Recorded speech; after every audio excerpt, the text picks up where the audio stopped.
Let's go, baby. For the first time ever, we're live for a New York Jets football game. The New York Jets, Miami Dolphins, Week 18 of the regular season finale, baby. Welcome. My name is Paul Eston Jr., a.k.a. Boy Green. I'm the New York Jets digital reporter for Heavy.com, baby.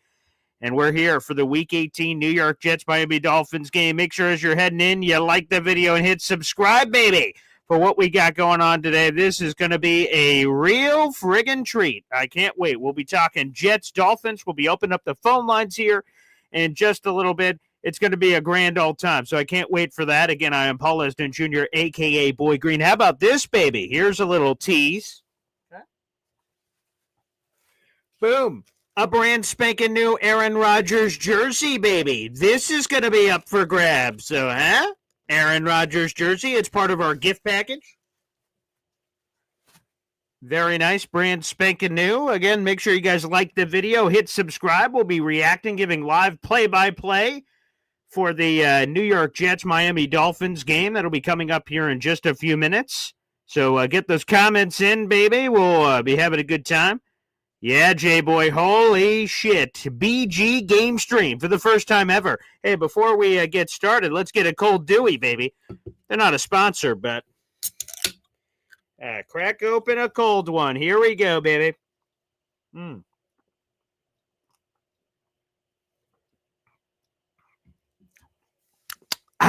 There we go. By the way, shout out to Mike Evans. That was a game on Jets Dolphins is on Fox.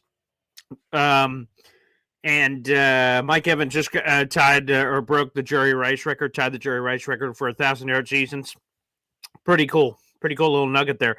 We're watching all this action, and we got the Falcons that tied up the score with Carolina. A lot going on. How about this? Let's pour one out, folks.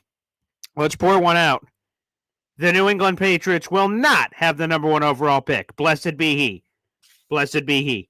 Currently, they have the 4th overall pick, but there's other games, obviously, that are being decided right now. So they do not have the number 1 overall pick. Thank you, Bills Mafia. Thank you, Buffalo Bills. Thank you for laying down and allowing the New England Patriots to win that contest. God bless. Blessed be he. Friggin' beautiful, baby. Thank goodness. The Tennessee Titans have the number 1 overall pick. Here are the top 3 picks. We know these now. These are now official. The Tennessee Titans have the number 1 overall pick. The Cleveland Browns have the number 2 overall pick. The New York Giants have the number 3 overall pick. And again, we'll see how the 4-win teams are all going to settle themselves. We'll see how that's going to happen here. Looks like Falcons, Panthers going into overtime. That actually is in overtime. Carolina currently has the ball. Let's see what other games that are now official in the books. Saints are a 5-win team. Commanders beat the Cowboys. Bears last second beat the Packers. That's good news for the Jets. They're another 5-win team. So if the Jets beat the Dolphins today and they fall into the 5-win territory, strength of schedule there is an important factor. Titans end up losing, which, like I said, they ended up with the number 1 overall pick. Colts end up beating the Jacksonville Jaguars in overtime. So Jaguars are another team, unfortunately, that will not be able to be leapfrogged by the New York Jets, unfortunately. So sorry for all the tanking people in the audience, but that's not going to happen. But I guess if you want to root for something and any other losses are going to come in, I guess Carolina would be the one. You want Carolina to win, the Jets would leapfrog them in the tankathon standings as it pertains to that. I can't believe we're doing a live stream, baby. This is great. Live for the game. Let's go. Number 1 Austrian Jet fan, baby, with a Boy Green Coffee Club gifted membership. Hey, let's get the scrolling ticker here. Let's flip this on, and let me edit this for a number 1 Austrian Jet fan who now has 13 gifted memberships. This is our new Boy Green Emoji Contest leaderboard. Number 1 Austrian Jet fan, 13 memberships gifted so far this month. We appreciate you. That's 13 raffle tickets, baby, for our grand prize package, which is going to include an Aaron Rodgers New York Jets Nike Atmosphere game jersey, special heather gray color. I'm wearing it right now, baby. Boom. Look at this. But you're not going to be winning the one off my back. Here you go. Brand spanking new in the package. You're going to be winning it brand new, fresh, unopened. Along with a $50 gift certificate to the Boy Green merch shop. Plus, we got a custom laser engraving package, New York Jets boy green, all together. It's terrific. We're going to open up the phone lines here in just a second. You guys will be able to call in and do what you like. Cole Young here says, fuck draft picks, just win. I'm all for a win today, baby. Hey, different strokes, different folks. But I am all for it. I am all for it. Let's win. Let's cry. If the Jets beat the Dolphins, the Miami Dolphins are eliminated, baby. They're friggin' eliminated from the playoffs. That is juicy. Very, very juicy. So sign me up, baby. Sign me the hell up. I would love to end the Miami Dolphin season. I'd love to end it in our hands. Hey, man, they've ended it for us a couple of times. I'd love to end it the other way around. There's no doubt about it. There's no doubt about it. Why don't we do this, baby? Let's see. First off, yep. And I miss this. J-Boy with 10 Boy Green Coffee Club memberships gifted, baby. Oh, yes. And one of these. That is 10 raffle tickets to our Boy Green contest for that Aaron Rodgers jersey I keep flashing you guys on screen. Let's give a shout out to those 10 new members to the Boy Green Coffee Club, baby. That is Joey R., Victor Smith, David D., Big Green, Swamp Ranger, Ricky New York Live, Mr. Flowers, Indy Jets, Joseph Rivera, and Hennessy Heisman, all getting for it. And look at J-Boy. Oh, that's what J-Boy was saying. 10 per game next season, Boy Green. I appreciate that. Maybe we'll have to keep these watch party streams going. Those are 10 raffle tickets, of course, to our Boy Green contest. Let's put J-Boy here on the board officially for this contest. Very nice. And I have to update the leaderboard as well because we have some new members here on our scrolling ticker. Let's keep it rolling, baby. Everyone can get involved. Again, for every gifted Boy Green Coffee Club membership here on the channel, you have a chance to win that wonderful prize, the Aaron Rodgers jersey, the $50 gift card to the Boy Green merch shop, plus, of course, the custom laser engraving package, which is pretty cool. It's got all kinds of Jets and Boy Green merch on it. That'll be coming up here. Again, we'll be doing live play-by-play for the New York Jets-Miami Dolphins game, Week 18, regular season finale. And we'll also be taking your phone calls. I'll be opening that up in just a moment. Just a moment. Updating the leaderboard live here. Let's a tie, actually, between Jimmy Jets and J-Boy. I'll put a tie here, technically speaking, with 10 gifted memberships each. Flip that up on the ticker. Appreciate you, J-Boy. There we go, baby. Let's do it. Let's open up the phone lines. Let's do it right now. Here we go. Actually, why don't we do this? We'll play a quick hep song right off the top of the show. Let's get everybody fired up for game day, baby. You can feel free to call into the show next. Boy Green daily, Boy Green daily, Boy Green daily. Talking just football, man. Boy Green daily, Boy Green daily, Boy Green daily. The New York Jets Football Club. Wow. Offense, defense, special teams. Watch the Super Bowl season with Boy Green. J-E-T-S. Jets. Boy. There we go, baby. Beautiful. You love to see it. Our boy Hep, and he joined us live here for our first ever watch party on the channel. What's up, Hep?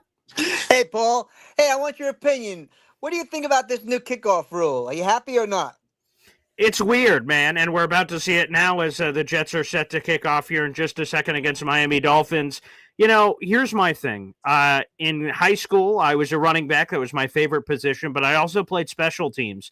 Yeah. And special teams is where I buttered my bread. That's where I was able to, deliver. I was able to play offense, defense, and special teams in my career. And to me, with the kickoff kind of being phased out of the game over the last couple of years, I was willing to do anything to bring it back. And bring back special plays. And Devin Hester, how he started off that kick return touchdown for the Super Bowl against the Indianapolis Colts were exciting plays to me. So for all those reasons, I'm anything that could get that back involved is good with me. I mean, it's a little bonkers. It's weird to see that in person. I went to a couple games this year. It's weird, but hey, man, I'm willing to do whatever it takes to bring special teams back. It reminds me of red light, green light, 1, 2, 3 or something, you know? it's like a weird kind of a setup. But It anyway, is. let's enjoy the game. I'll call you back a little later. All right, sounds good. Thanks, Shep, All for right. calling in here on the show, baby. The Miami Dolphins have the ball. It's 1st and 10. Snoop Huntley throws it out to Jonnu Smith. Nice little gain there. Looks like a gain of 3 or 4, perhaps. We're underway here for the New York Jets-Miami Dolphins game. Here are the stakes, everybody. If the Jets beat the Dolphins are eliminated. It doesn't matter what else happens. The Dolphins have a chance to make the playoffs if they beat the New York Jets and the Carson Wentz-led Kansas City Chiefs end up beating the Denver Broncos. That ended up being incomplete. 14:48 remaining in the first quarter. Dolphins got the ball first. Snoop Huntley takes a shotgun snap, throws it out to Jalen Waddle, who tries to break a couple of tackles and gets slammed in the backfield. Quincy Williams, baby, come on, do the celebration. He didn't. He didn't do it. He didn't do it. But here we are. Jets defense. Look at all these guys all over the place. A lot of these guys are actually going to be gone next year. A lot of it's going to be a lot different for the New York Jets. A lot of it's going to be different. A lot of these guys are not going to be here. Sauce Gardner was placed on IR. He's out for the season, quote unquote. He's just going to miss this game. 14-15 and counting in the first quarter. It's 3rd and 14. Shotgun set for the Miami Dolphins at 0-0. Snoop Huntley takes a snap, flips over to Devon Achane. Nice little screen here. Jet swarm. 4th down. They're going to get a punt here. Nice little 3 and out for the Miami Dolphins. Jets are going to get the ball. Jets are 4-12 in the season. Dolphins 8-8. Again, for the Miami Dolphins to make the playoffs, they have to beat the Jets and hope that the Carson Wentz-led Chiefs beat the Broncos. If that happens, Dolphins are in the playoffs, baby. Dolphins are in the postseason. Xavier Gibson, our old favorite, 4th and 8. He'll be back on the punt return here for the New York Jets. 13:30 and change ticking here in the first quarter. And sorry for anyone that I'm ahead of or behind. I apologize. Here we go. We're at the 35-yard line. Punt's good to go. Coming down the field. Xavier Gibson, fair catch. Very late fair catch at the 15-yard line.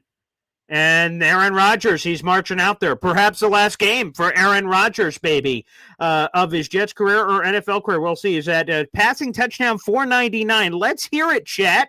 Who's catching 500? Is it Devontae Adams? It's probably Devontae Adams. Number 1 Austrian Jet fan, baby, here with a super chat. Every time we get a super chat, all right, Luna chimes in. Wow. Here we go. Let's roll, baby. 1st and 10, 13-15 in the first quarter. Aaron Rodgers.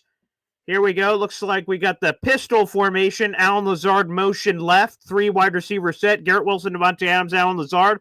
Got Breece Hall in the backfield. RPO. And it gets intercepted. Good Lord have mercy. Oh, Jesus. How many passes are going to get doinked up in the air? It appeared to get doinked up in the air. The first Aaron Rodgers pass of the game, intercepted by number 11 for the Miami Dolphins defense. It looked like an RPO, faked it to Breece Hall, doinks up in the air here. We're getting the instant replay here. Looked like a quick RPO action. Threw it immediately. Guess who? Devontae Adams bounces right off his chest, right to number 11, the Miami Dolphins. Look at that. Bounce right off his hands. Doink! Up in the air. Intercepted. God. Good Lord. Oh, boy. Look at that. Can we, throw it to someone not named Devontae Adams off the first play? I mean, again, I'm not going to blame Aaron Rodgers for a pass doinking off his hands getting intercepted. Oh, boy. An immediate interception for Aaron Rodgers. Dolphins take back over. 13:04 remaining in the first quarter. Halfback sweep to the left. Devon Achane, met by some Jet defenders. Might have gained 2.5 and change. Again, we're under 13 minutes remaining here in the first quarter. Scoreless game so far right now.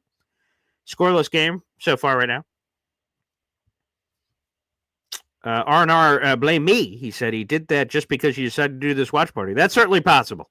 Yeah, I mean, it's hard not to do anything but laugh. How does all these passes get deflected up in the air? 2nd and 8 for the Miami Dolphins. Scoreless game so far, but Aaron Rodgers just threw a pick. Pistol formation for the Miami Dolphins. All right. Fake the pass. Pump fake. Hassan Reddick almost had a sack and then gives up contain. Snoop Huntley rolls off the left there. Gain of a couple. It's going to be 3rd down for the Miami Dolphins. Hassan Reddick. Oh, my God. Hassan Reddick. Half a sack on the season. Unbelievable. Absolutely unbelievable, the season that he's had so far. And he's on pace to be the first pass rusher to not record a full sack in a season with a minimum 200 pass rush snaps since 2022. Shout out to Rich Cimini on that nugget. Empty set. Snoop Huntley looks left, throws it, and he pegged the guy who's selling hot dogs. Ooh. It was 3rd and 2. It's now 4th and 2. We'll see what the Miami Dolphins do, with their playoff lives on the line. I imagine they're going to go field goal op here. 4th and 2. Yeah, they're bringing out Jason Sanders, bringing out the field goal. He's made 25 consecutive field goals made, longest active streak in the NFL. That's normally not good news. 25 consecutive field goals made. 4th and 2, 11:49 remaining here in the first quarter. He's been 35 of 39 on the season, 90% conversion rate. Very nice, unlike Greg Zuerlein. All right, he lines up for the kick, 26-yarder, and it's good. Dolphins take the lead, immediately cashing off of the Aaron Rodgers turnover. 3-0 lead for the Miami Dolphins here in this ball game. All right, let's present that on the screen here. 1 second. We'll get that up for you. There you are. There we go. There's the ESPN Gamecast for this. Get the Gamecast up 1 second here. Jets, Dolphins. Jets a 2.5-point favorite in this game. 2.5-point favorite in this game. There you go. There's a little Gamecast here. Keep that up. Keep the comments incoming, everybody. Like the video. Hit subscribe coming in. It's our first watch party ever, baby. Our first watch party ever, which is crazy to think about. But shout out to Terrence Hill and Hep. Those are the two that really were big reasons that we're testing this out in Week 18. Maybe this is something we could do certainly moving forward. Chuck saying, what a start. Those are the Jets I know. Unbelievable. It's been an unbelievable season. I think we can all sort of agree on that. It's been an unbelievable season. One that's, again, hard to fathom. It's hard to believe. It's hard to kind of wrap your brain around, but it is true. It's been a forgettable season. One of the most disappointing, I'd say the most disappointing in Jets history. Let's update the scorecard behind us. That is a 3-0 lead for the Miami Dolphins here. It's just it's been rough for the New York Jets this season. There's no doubt about it. It has been a tough pickle.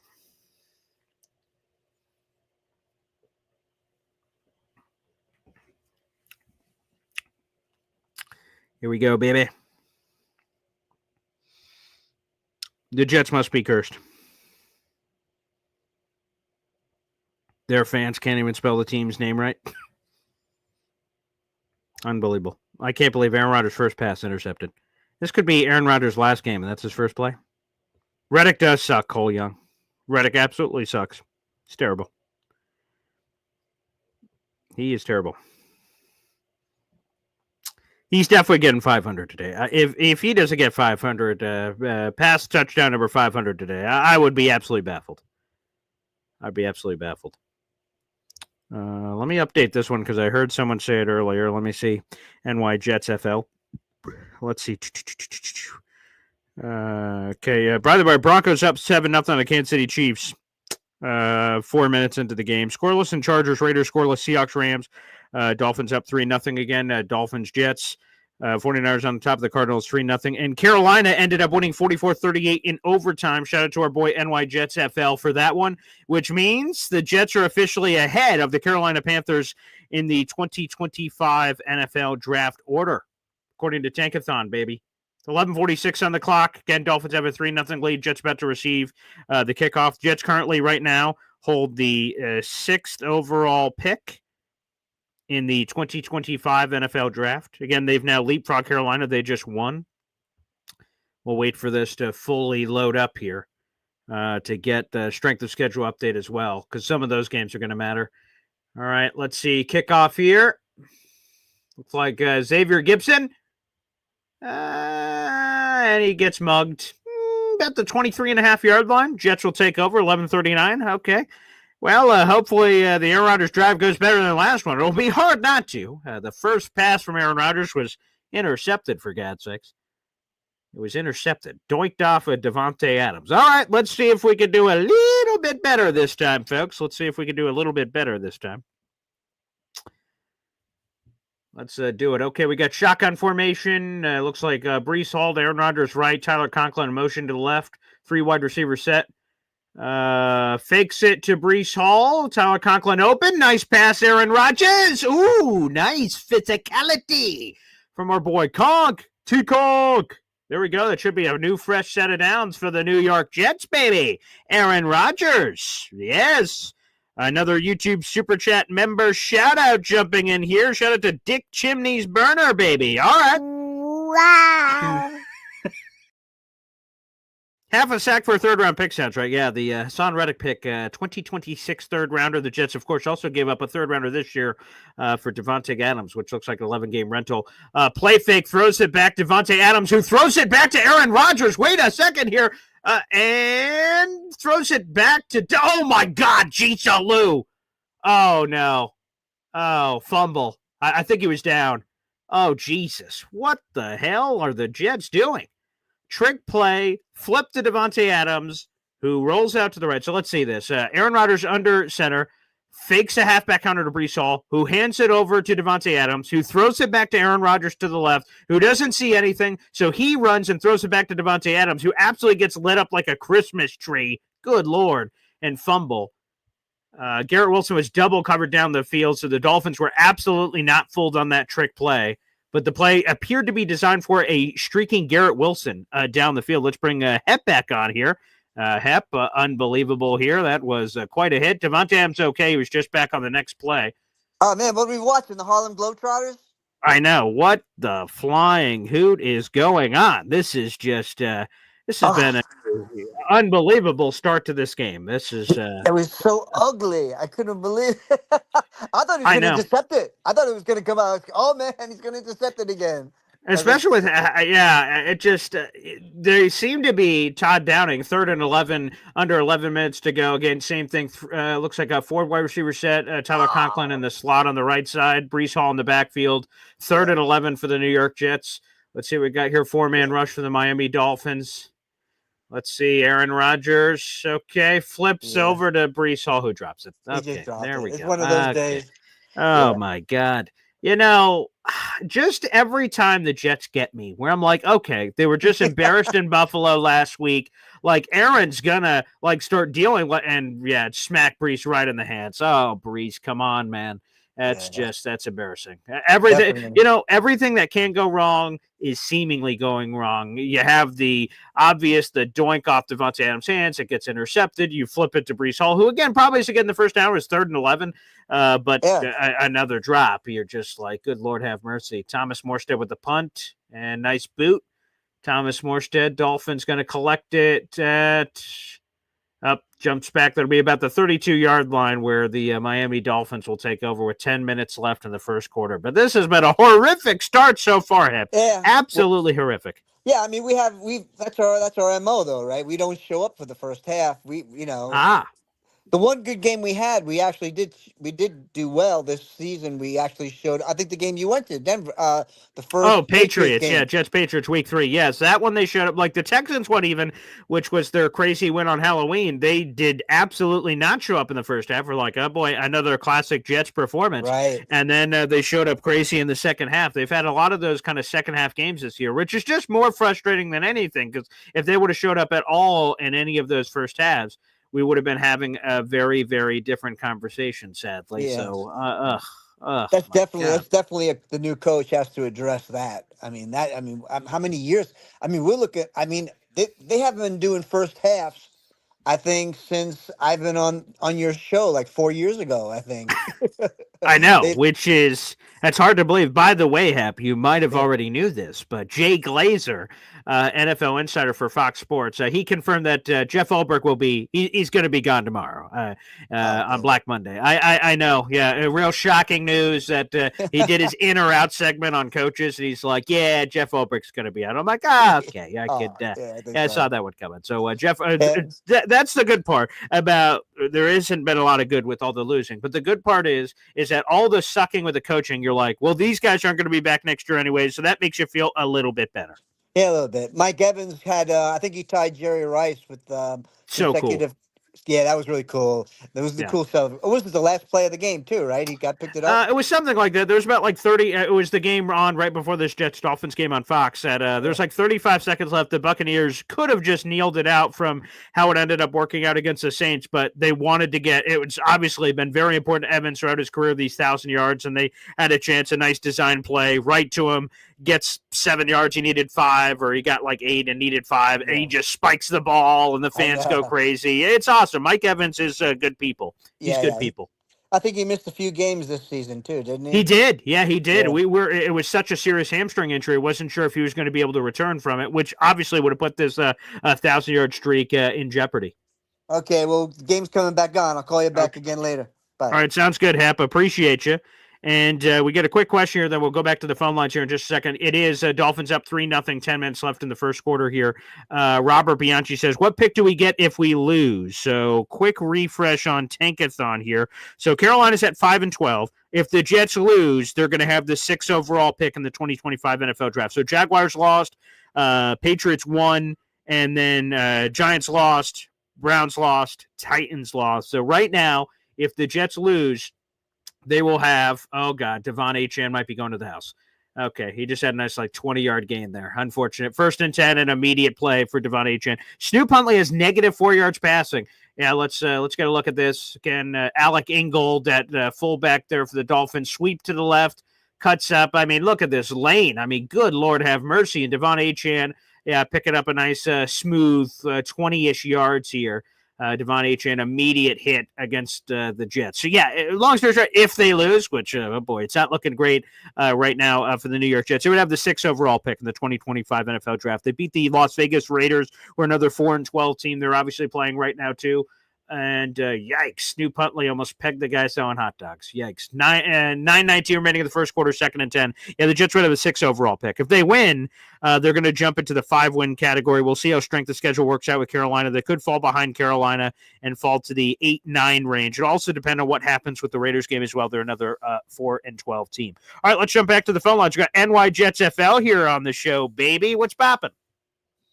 Paul, what's going on? You're 15 seconds ahead of me, so I'm going to let you watch the play. I'm not going to react to okay. My I won't say anything. But go ahead. You can watch the play. Go ahead. Tyron Huntley, pistol formation, immediately throw out to the right. Tyreek Hill getting involved. Good to see him. He just did like a body slam on Brandon Eccles there. That's even necessary. Anyway, it looks like it's going to be 3rd and short. It's going to show this highlight here from the Broncos game. And it looks like they got a very long touchdown, that was Marvin Mims Jr., 32-yard touchdown reception, which put him on the board 7-0. 6 minutes remaining in the first quarter for the Broncos-Chiefs game. Go ahead, NY Jets FL. Hold on. You're going to get a play in about 10 more seconds, I think. Hold on. Oh, yeah, you're right. All right, it's 3rd and 3. We're almost halfway through the first quarter here. Again, Dolphins up 3-0. Snoop Huntley takes a shotgun stab. Fumble-rooski. Dolphins offensive lineman jumps on it. I didn't see who got the strip sack there, but Teron Armstead, the left tackle, he ended up jumping on the ball. Let's see. It looks like a Quincy Williams blitz came off the right edge here. Yep, Quincy Williams came after it. There's also Will McDonald here. Tyreek Hill got double-teamed immediately. Let's see another camera shot. Come on, Fox, what are we doing here? Yeah, it looked like Javon Kinlaw, technically, I think, is going to get the count on the forced fumble there. Hey, there you go. Finally, a Javon Kinlaw appearance, and 4th and 8, Dolphins are punting from midfield. And you're going to get a punt in a second. But I was going to come on to the Jerry Rice thing first, but you get the punt yes. Next. Okay, there we go. Nice punt, Xavier Gibson. That was weird, but okay. It looks like the Jets are going to take over about the 25-yard line. Again, we're about halfway through the first quarter, 7:56 remaining in the first quarter. Dolphins up 3-0. I think they're going to go to a quick timeout. Yeah, the Mike Evans thing was cool. I was actually watching the game. My daughter is a Bucks fan, so we were watching the game. But Jerry Rice has 14 straight 1,000-yard seasons, or 14 1,000-yard seasons. Maybe not straight. Evans hit number 2. He's at 11. So he passed a few players at 10.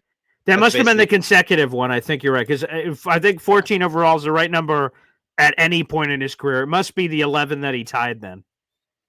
Yeah, he got 11. He's at 11 in a row, which is ridiculous too. So, and you know what's funny, Paul? A lot of people mention, the great receivers in the league, and he doesn't normally Sure. come up and Definitely like not. a tip of your tongue, and he should. You know what I mean? It's kind of like I won't say he's underrated, but I don't think he's appreciated as much as he should be. Yes, I really I just pulled up Jerry Rice's stats, by the way. He had 11 straight from 1986 through 1996. His first year, he just missed. He had 927 yards receiving, but then he had 11 straight, and then he missed it in 97. Looks like it must have been an injury-plagued year for him.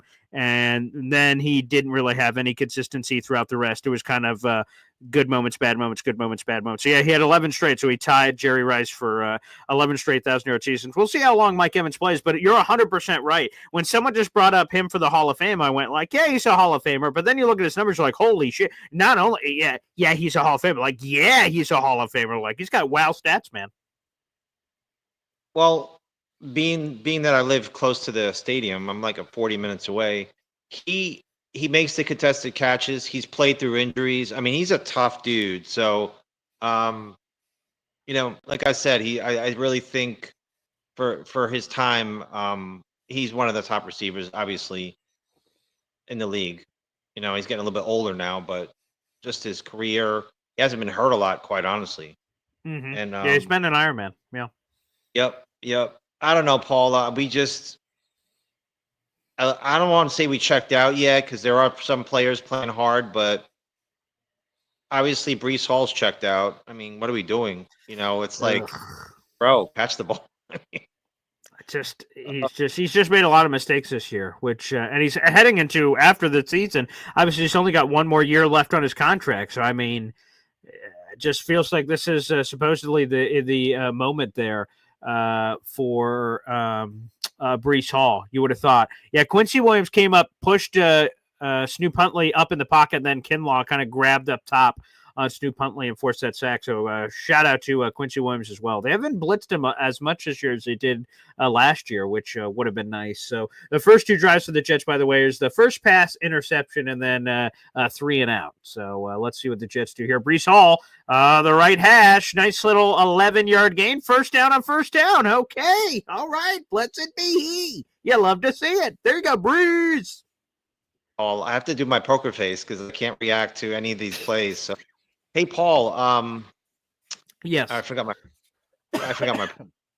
Get it. I'll just. How come these games are never in sync? I mean, you would think they'd be in some kind of synchronization.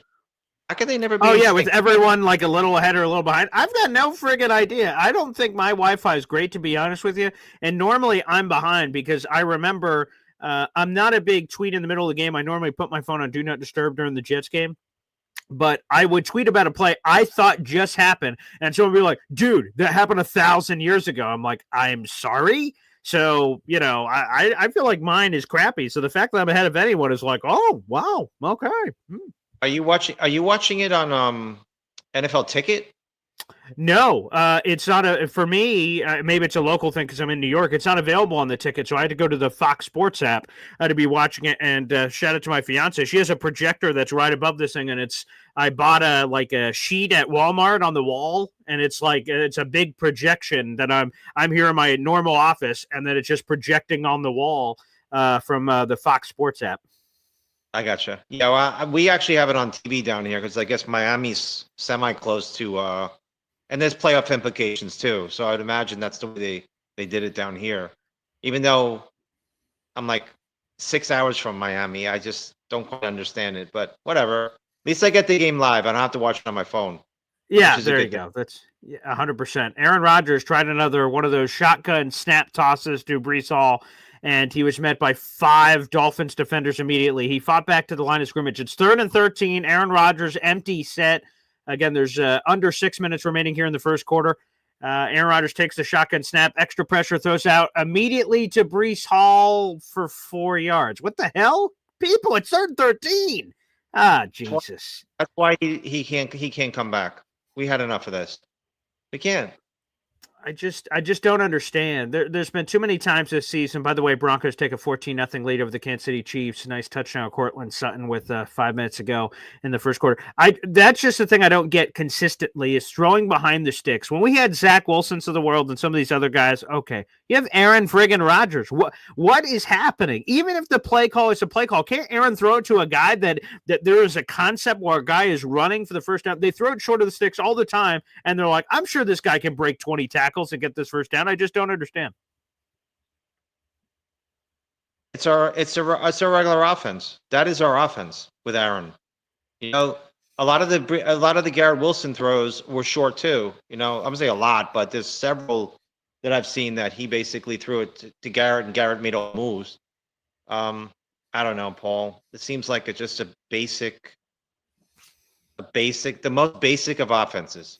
Maybe Rodgers with a better coach would be better. But who'll be the guy? You think Gerard Mayo will survive, being that the Patriots won? I know it was against the backups, but I mean, there's a lot of smoke around Mike Vrabel going to New England. A lot. Again, if you're a Jets fan and you have any hopes of getting Mike Vrabel, you want the Patriots to say, well, let's not be rash. Let's not be the Jets and fire our guys after 1 year. And Gerard Mayo's been the hand-selected guy forever, 100% forever. So I feel like this isn't a Patriots thing. Again, if I'm the Patriots, I'm Robert Kraft, Mayo, collect your shit. I'm getting Vrabel. That seems to be the most obvious thing in New England Patriots land. He's a guy that's been successful. No BS. They're going to have no longer the number 1 pick because of them goofing it and winning. So they're going to have the 4th overall pick. We'll see what the strength of schedule ends up being between them and Jacksonville. Currently, they have the 4th overall pick. And with how many games left, that's probably locked in as the 4th overall pick now. But, you know, they've got $100+ million in cap space. They got a top 4 pick in the draft. If I'm the Patriots, I'm 100% getting Vrabel. But if I'm Jets fan person as I am, please, Patriots, hold on to Drameo one more year, because I have no fear. If, let's say, the Jets hire Vrabel tomorrow, I have no fear that he would ditch the Jets for the Patriots after he already has a job, like next year the Patriot job becomes available. I have zero fear that's going to happen. But if the Patriot job becomes available this offseason, how could you not be tempted? He's a Patriot Hall of Famer. He has 3 Super Bowl rings. It's too good to be true. I think Vrabel would take the Patriots job if it becomes available. But my gut tells me it's not, especially with them winning. If they would have been embarrassed, the Bills backups come in and smack them around, like then you're like, oh boy. It could be over. Yep. And he's the Ring of Honor too. He's in the Ring of Honor, and that's one of the reasons I really don't think. I really doubt he'll come here. I don't know. He's in the Patriots Ring of Honor. How is he going to go back to Foxborough? I mean, how does he deal with that? It's like coaching for the enemy. You know, I don't know. Plus, there's a few more options that may be a little nicer. I'm not sure. A little better for him.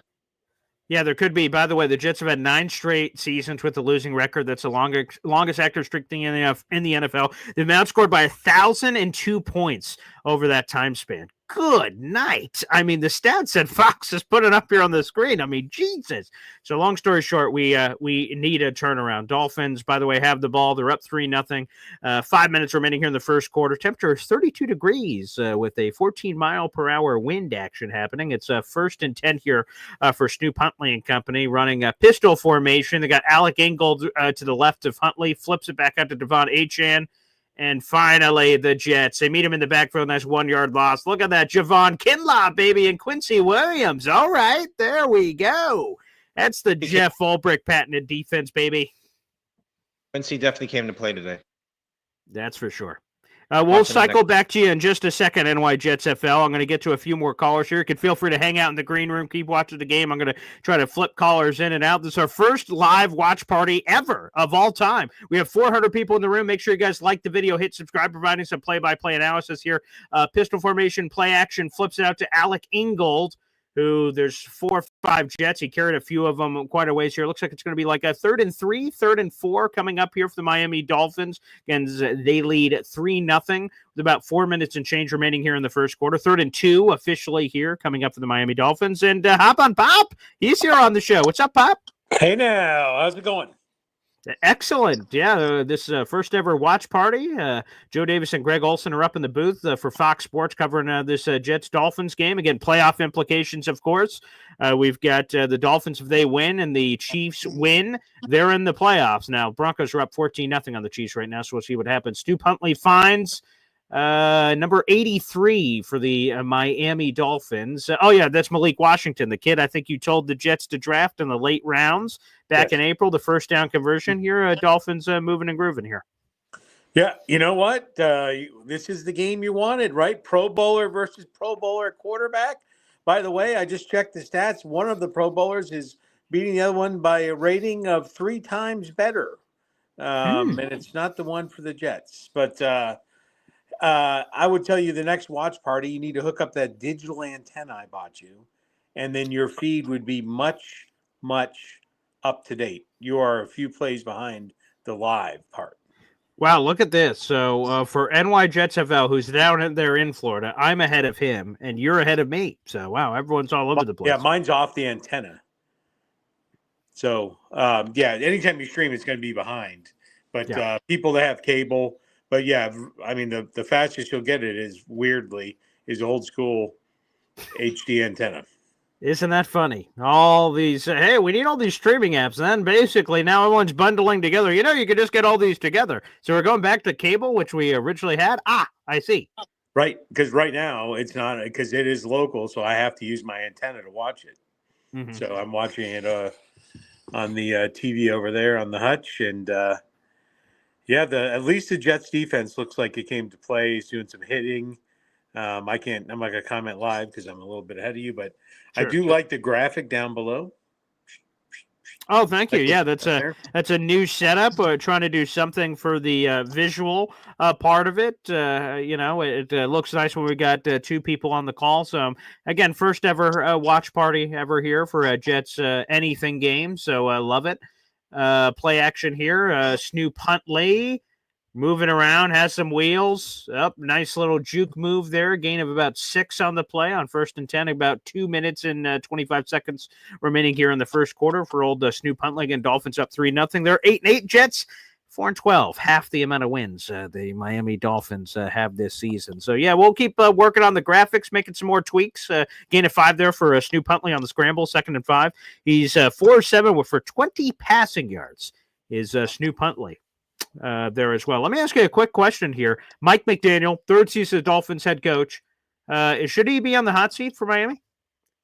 Yeah, he's had the benefit or lack of a benefit of the health of some of his key players. So, by the way, he looks like a middle schooler with the outfit that he's wearing today. Yeah, the capris. Yeah, there you go. By the way, Devon Achane just booked it for 60 some odd yards. DJ Reed tackle. Yeah, so this is a ball at the 35-yard line. Devon Achane, nice little counter option here, right up the gut of the defense. Tony Adams had a chance for the tackle, falls on his face. Devon Achane cuts off to the right. Brandon Eccles missed the tackle, but shout out to DJ Reed for the hustle, getting Achane down about the 2-yard line.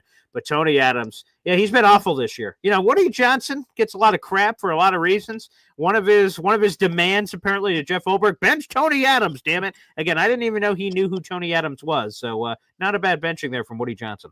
I would tell you, DJ Reed, the hustle on that play, easily could have not tracked the play down. For Most times you'll see one, the Jets had 3 unsuccessfully, except for the last one, but they were pursuing. They were in pursuit.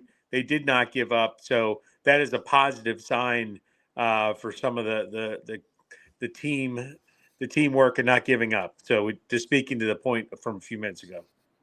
By the way, you brought up. Oh my goodness, DJ Reed. DJ Reed had the comments. He had 2 pairs of comments. I think people missed the one from Rich Cimini, which was game day. That was before the Jets-Bills game, where he told Rich Cimini, again, of ESPN, honestly, it's like, hey, man, the Jets had their chance to re-sign me.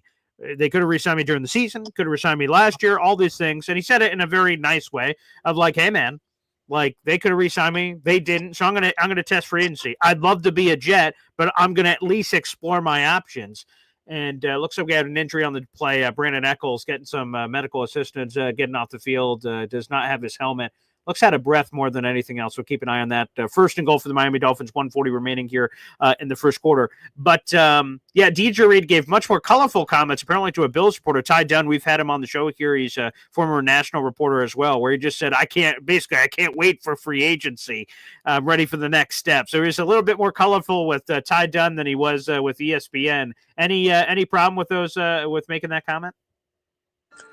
Yeah, no, not really. As he said, the Jets had the opportunity, and now, you're in the NFL, you're playing the NFL, you have, a few golden moments, and sometimes you only have one, right? You got to ride out the rookie contract, and then you have your opportunity, and it's, the Jets should have locked him down, and I have he's got to get the best price for himself. The average NFL career is, I think it's 2 to 3 years, maybe 3 to 4 Correct. years. And it's 2 to 3. Yeah. And so you've got to get your money when you can get your money, get the maximum amount guaranteed. So I don't blame him at all. Boom, shakalaka. Some great Jets defense so far in spots. Devon Achane gets blown up in the backfield for a 5 or 6 yard loss by Quincy Williams, Will McDonald. Then on the next play, tried to do a quasi-screen option to Jonnu Smith, the tight end for the Miami Dolphins. Jets immediately there were not fooled by some of the misdirection that exists in the Mike McDaniel offense. It's 3rd and goal, 44 seconds remaining here in the first quarter. Again, Dolphins up 3-0, and they've been pretty balanced so far. They've run 17 plays, 8 running, 9 passing so far. Very nice here. Again, Snoop Huntley, empty set. Let's see, a quick screen out to Jonnu Smith on the right, and Jets defense swarms. They tackle him down at the 10-yard line, a loss of 2 or 3. Looks like the field goal unit's coming back out again for the Fish.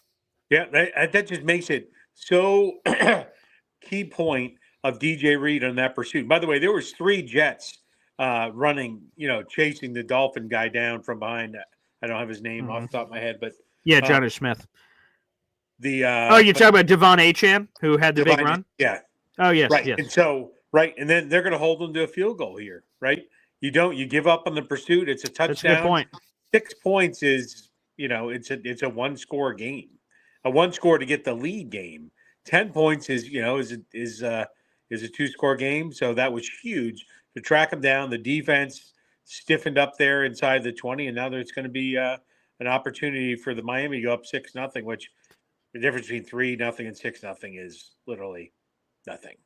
Well, let's flip the switch right there. Floop! It is 6-0 now for the Miami Dolphins. Jason Sanders converting on that field goal that you just brought up there a second ago. Keeps it a 1-score game. So, yeah, good hustle play. Again, Tony Adams had a chance to tackle Devon Achane around. Not quite the line of scrimmage, but the second level of the defense. He misses. Brandon Echols had a chance. He missed. And then Devon Achane tried to skirt kind of down the right side of DJ Reed. Hustle play gets him. Jets defense shows some backbone, which quite frankly and unfortunately, they haven't had a lot of this season. They've been punched in the mouth a lot. Now, in this particular game, the Jets offense has been imploding, putting the Jets defense in horrible positions. They had the pick immediately. Obviously, that's 3 points. That's not really on the defense. I mean, it was immediate points for them. And then the Jets offense has just been sputtering with negative plays. Yeah, you really the fact that after the turnover and they broke a big play, but then they stiffened up. Right, they're really holding them, protecting the end zone for sure. Absolutely. And by the way, another reminder, you see it on the scrolling ticker down below. Every gifted membership here on the channel gives you a raffle ticket for our grand prize contest that's coming at the end of the month. It's a raffle. There's no limit on how many raffle tickets you can get. It's by buying a Boy Green Coffee Club membership. We're live every single day at 7:30 in the morning. Plus, there's bonus shows. Boy Green Meets Woody, Tuesdays and Thursdays at 3 o'clock. We're doing a live watch party for the very first time. We are streaming live at the same time as the Jets-Dolphins game. And for people who always ask, again, because I don't have rights to NFL games, I can't show you guys the game on the screen at the same time. So I'll just have to provide you guys some reaction commentary and play-by-play when that becomes available for you guys. Again, Dolphins lead 6-0 here at near the end of the first quarter. Coming in here. But again, every gifted membership gives you a chance, baby. And look at this, DNY for Life jumping in on the action. A 5-pack of Boy Green Coffee Club memberships gifted.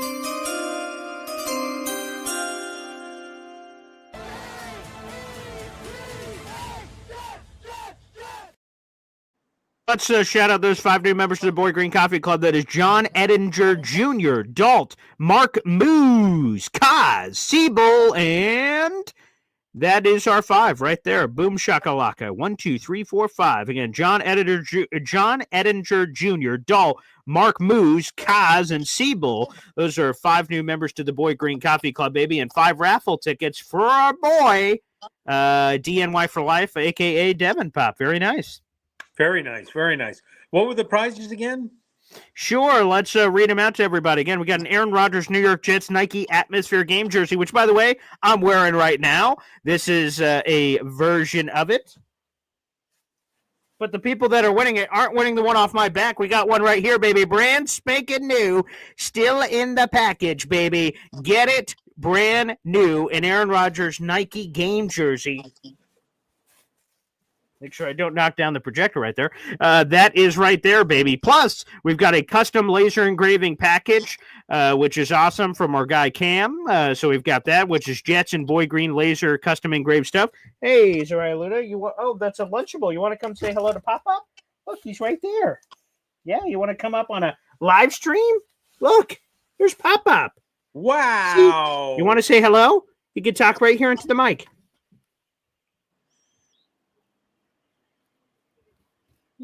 I see. Okay. That's all right, honey. There you go. Nice Lunchable. Ooh, what is this? Cracker Crunchers. Nice. That's a good combo. Again, we're now here in the second quarter. I'll update the graphic board here in a second. Jets have the ball. It's a 2nd and 5. Nice little play there. Again, we're seconds into the second quarter. Zariah Luna, thanks for joining us. Whoa. Huh? Oh, Pop-Up can't open that. He's not here. That's just a screen, honey. Yeah, otherwise, I would. Sorry. But, thank you. Thanks for dropping by, Zariah Luna. We'll see ya. Bye. Okay, nice of Zariah Luna to drop by. By the way, Aaron Rodgers shotgun set. Flips it over to... it's incomplete. Sorry. It's a projection on the wall. When people walk by, it's then the projecting on people's backs. I missed that one right there. Anywho, it's a 3rd and 5, 14-17 remaining here in the second quarter. Again, shout out to DNY for Life, baby, coming up in here on the program. We appreciate it. So, yes, long story short, just to make sure that I got it all out there, because you did ask wonderfully there, Pop, is that we do have a wonderful grand prize that includes an Aaron Rodgers jersey, custom laser engraving, New York Jets, and Boy Green, plus a $50 gift certificate to the Boy Green merch shop, baby. Love it. Awesome. And I just tell you that, what do you remember when Bo Nix was drafted? I do. He this year he was drafted this year. Yeah. Yes. What round? That's what I was. He was drafted in the first round. He was the 12th overall pick, I do believe. 12th overall pick. Yeah. That, playing his rookie year, by the way, he's 10 for 10 with 2 touchdowns. Yeah, it's pretty good against the Chiefs backups. Yeah, I guess that's not too bad. But, well. Yeah.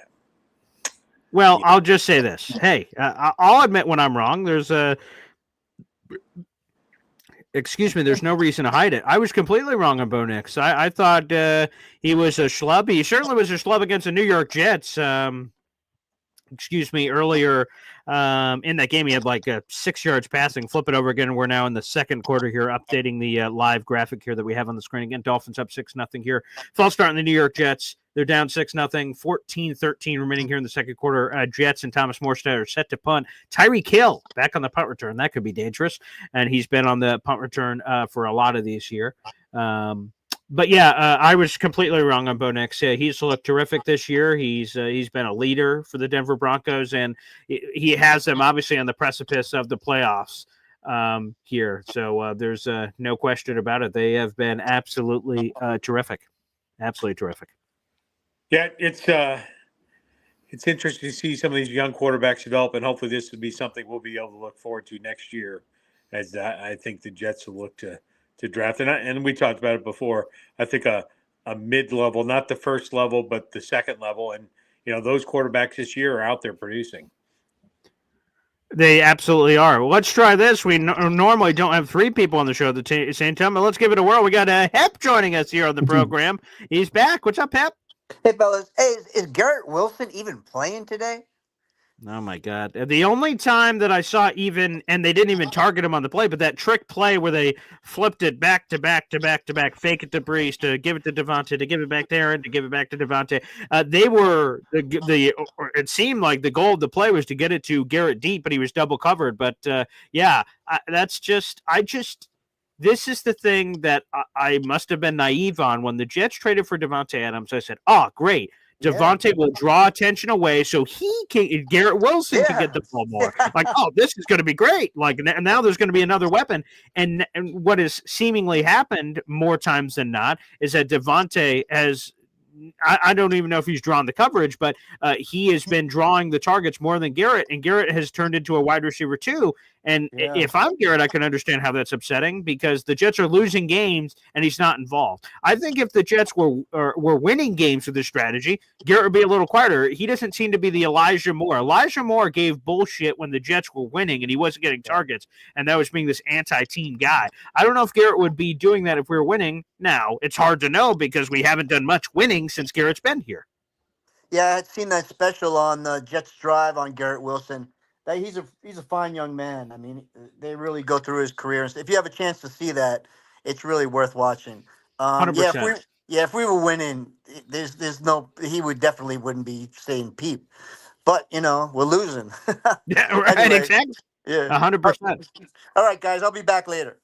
Okay, appreciate it, Hep. Thanks for calling again. We got nearly 400 people in the room. Like the video, hit subscribe, baby. That's a free way to contribute. And if you want to go beyond that, people, and contribute in a different way, like I said, you could gift some Boyd Green Coffee Club memberships. Every gifted Boyd Green Coffee Club membership gives you a raffle ticket. At the end of the month, we'll be giving away that grand prize that includes that Aaron Rodgers jersey, just like the one I'm wearing, but you guys will get a brand new version that's still wrapped up. You'll get that, a $50 gift certificate to the Boyd Green merch shop, and a custom laser engraving package. Has all kinds of cool gizmos and gadgets that are custom New York Jets and Boyd Green logos together. Again, the Jets are down 6-0, 14:06 remaining here in the second quarter. Dolphins take over once again. 1st and 10 for Miami. And for Miami, they need to win and hope that the Denver Broncos lose. If those scenarios play out that way, the Dolphins will be in the playoffs. And somewhere the Jets haven't been since a regular season year of 2010 and the year of 2011. Fake it out to 25. That's Jalen Wright. Nice play by Willie McDonald, baby. Massive loss in the backfield. So the Jets defense is here. I just wish the offense would show up, Pop. Yeah, WD-40 there with a nice stop. Yeah, Will McDonald, man, he's been a nice developing player this year. He's been quite nice, been smart. Again, just the instincts on that run stuff play. He was patient. He waited. Is something coming back the other way? He was able to get a massive loss for Jalen Wright in the backfield. That's a nice loss of 9 yards, excuse me. So there you have it. Wow, nice loss there. Yeah, I'll tell you that the stat that came up a little while ago, and you mentioned it when Ted was on, is 1,000 points over the past 9 seasons. Like, I thought that, I was like, it's over there. I'm like, is that right? 1,000 points. It was 1,004, 1,000, whatever it is. Yeah, 1,002, I think. Yeah, and what I've seen so far from this game is it's really unclear what the Jets are trying to do. So they're trying to win the game with their starters. Are they trying to see what they have with some of the developmental players like we talked about in the past? Which direction are they going with this game? It's not clear. Well, if you listen to Jeff Ulbrich, he said that basically the development part of the exam has absolutely nothing to do with what they're doing. And we have a 3rd and 18 play from Jonnu Smith. Luckily, it is not enough. It looked like he had a lot of action to potentially gain there. By the way, someone asked if Malachi Corley is inactive. He is active. The inactive list for the Jets ahead of this game were Michael Carter II, Phil Darian Mathis, Jamin Davis, Jalen Simpson, Morgan Moses, Braden McGregor, and Jerick Bernard Converse. So Malachi Corley is active. Again, whether or not he will be used, I guess, is another matter entirely. He did hurt his elbow apparently last week.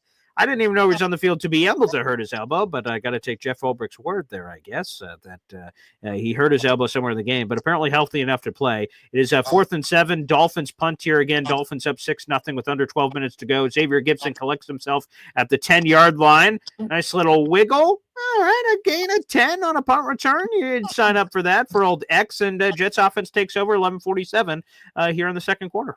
Yeah, contrary to popular opinion, a punt return of 10 yards is above the league average. No, yeah, that's terrific. I think a lot of people, unfortunately, and how it's worked out for X, aka Xavier Gibson, he's a rookie. He has a crazy, so he makes a roster, right? He gets a hard knock story, and everyone throws rose petals. First game, he has the overtime winner against the Buffalo Bills, despite the Aaron Rodgers injury, and everyone's like, "Oh man, this is a second coming of the Messiah." And then he set the bar here, and he never touched it again. And I think that freaked out a lot of Jet fans and everything in between, but obviously he's been wildly inconsistent. He's made some poor decisions. He's captain fair catch. He doesn't take enough chances. That's something that I think people struggle with too for X. And one of the games this year, obviously, he muffed a punt that ended the game, which didn't give the Jets a chance, whatever game that was at some point this season. But real quick, going back to your 1,000-point comment, that they've been outscored over that span. So the Jets have had 9 straight losing seasons, and I believe they were pointing at that span as the outscoring part of being outscored by 1,002 points.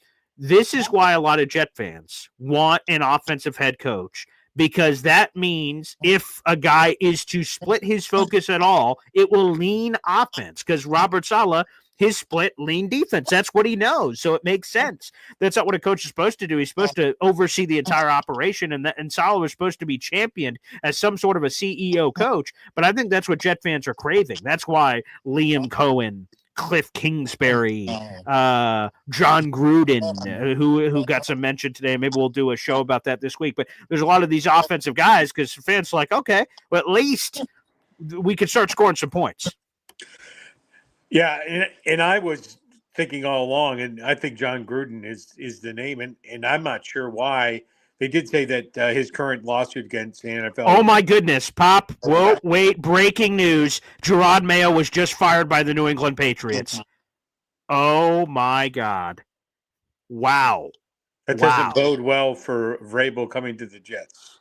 I can't think of many instances where there was a 1 o'clock game and then the guy was fired before we even got to Black Monday. Like, I've heard, like, a game happens and then that night, like a little ahead of midnight, Gerard Mayo fired. This is terrible news for the Jets. For Mike, again, live, unbelievable. That is terrible news for the New York Jets if you're hoping for Mike Vrabel. Mike Vrabel should be the odds-on favorite to be the next head coach of the Patriots. And I hate to say it because, again, it seemed like you have this great meeting with the Jets and everything.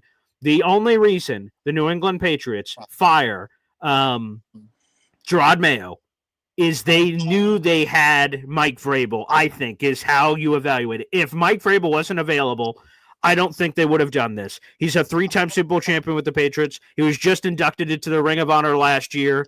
It sucks because that means the Patriots are they are on their roster sucks. I want to make that very clear. But they're going to have a top 4 pick. They have $100 million in cap space, and they believe they have the quarterback right. No matter what you feel about Drake May, I guess it's up to each individual. That is absolutely wild. Wow, bombshell. And who wouldn't want to come home? By the way, there was a hacky sack touchdown that just happened in the Denver game that you get a chance to watch the replay. It bip-bopped around off both teams and caught on the 4th bounce. But 21-0 Broncos. But, so Vrabel, oh, wow, I just saw it. Wow, shout out. Vele with the reception there. Yeah, so Dolphins, which, by the way, again, they need the Broncos to lose to have any chance of making the playoffs. So that's just a factor as well into all of this. But go ahead, Bob. Yeah, Vrabel, so you think about, is it a better job? They have the quarterback and all these other things. Imagine if you have the opportunity to, air quotes, go home, right? That, to me, is the overriding factor of all of it, right? Is that he has an opportunity to go back where he made his stones, so to speak.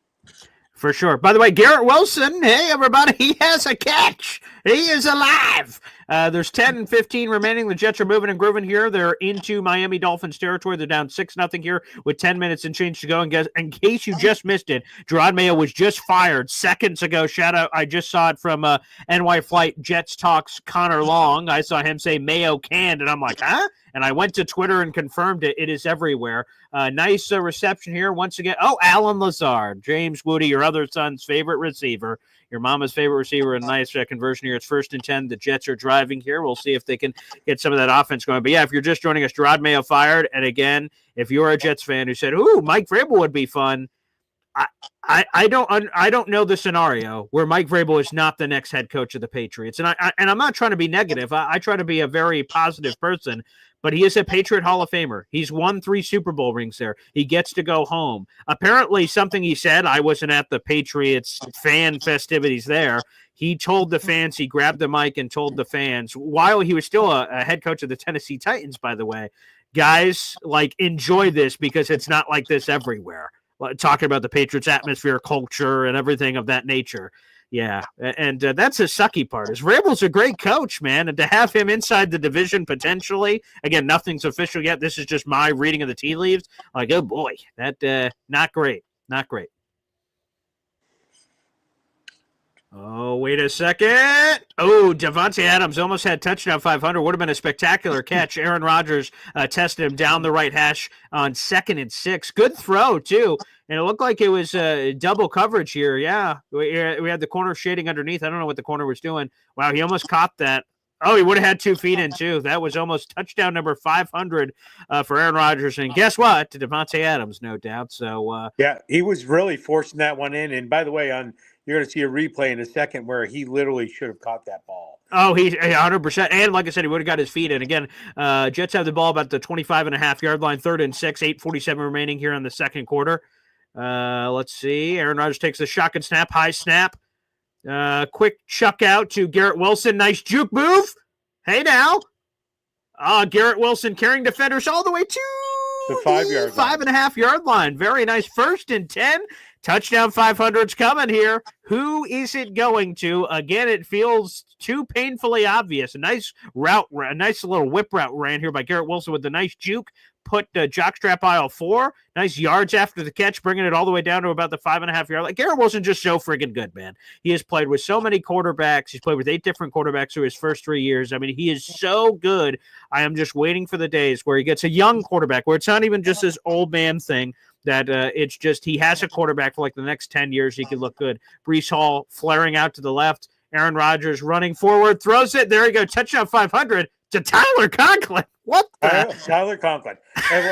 He couldn't pass that. Tyler was wide open. There's no one else he could possibly throw it to. He didn't want to throw it. He did. He did not want to throw that ball.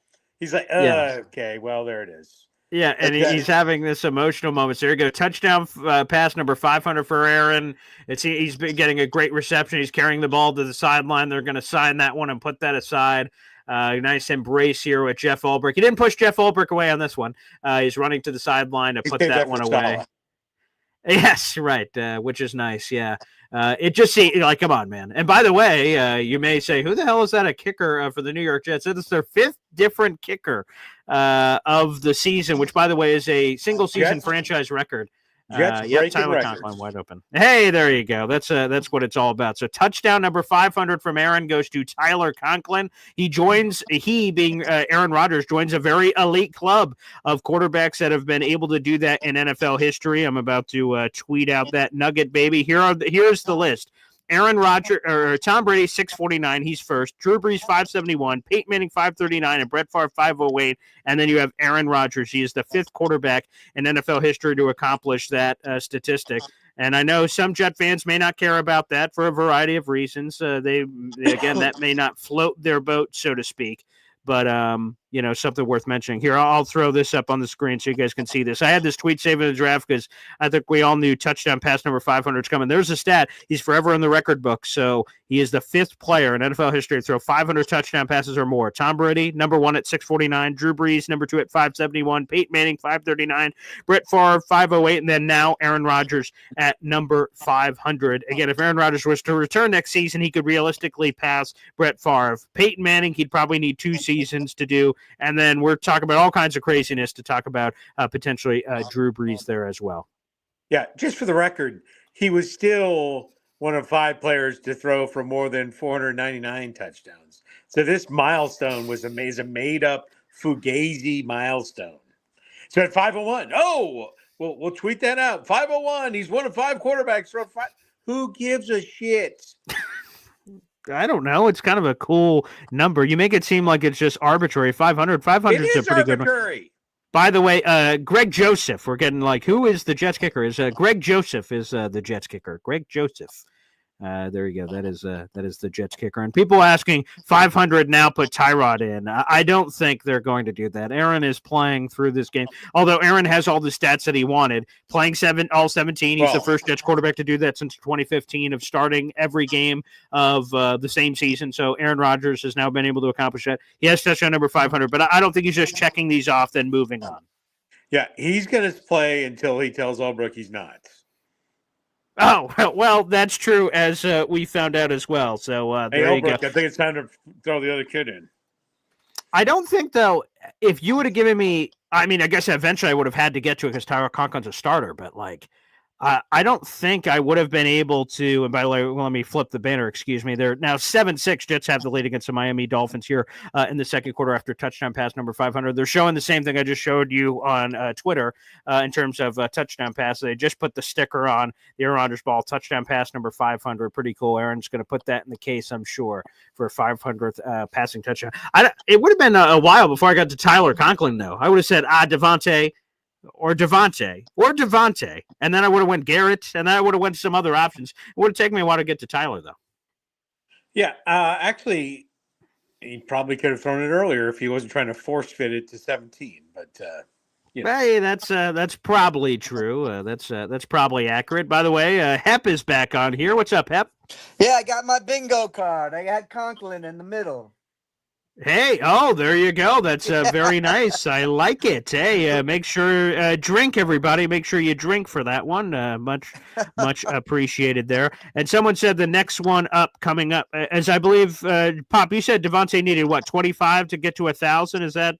Is that right there for Devontae? I think he's 20. It must have not been you then with how you're looking. I think Devontae was 25 yards away from 1,000. He's at 15 yards receiving right now, so I think he needs another 10 to get his 1,000-yard streak going as well. And look at this. Fleur Lillian Big D with a YouTube super chat. Every time we get a YouTube super chat, we hear from my daughter and Paul Sr.'s granddaughter, Raya Luna. Wow.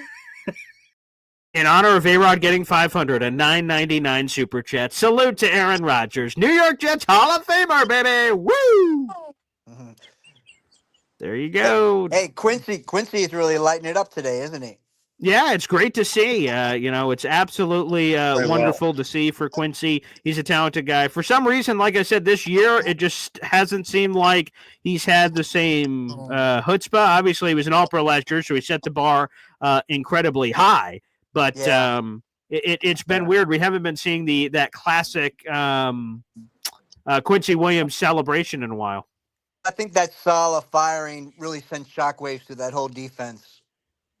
I think you're right. And by the way, Ashton Davis with the interception, baby. AD, Cal product, picking off Snoop Huntley, who just kind of held the ball for a while, then chucked it over to Jalen Waddle, a bunch of Jet defenders in the area. It was just a jump ball situation, and Ashton Davis out-pumped him for the ball there. Ashton Davis interception. Now Jets got some momentum, baby. Hey, now.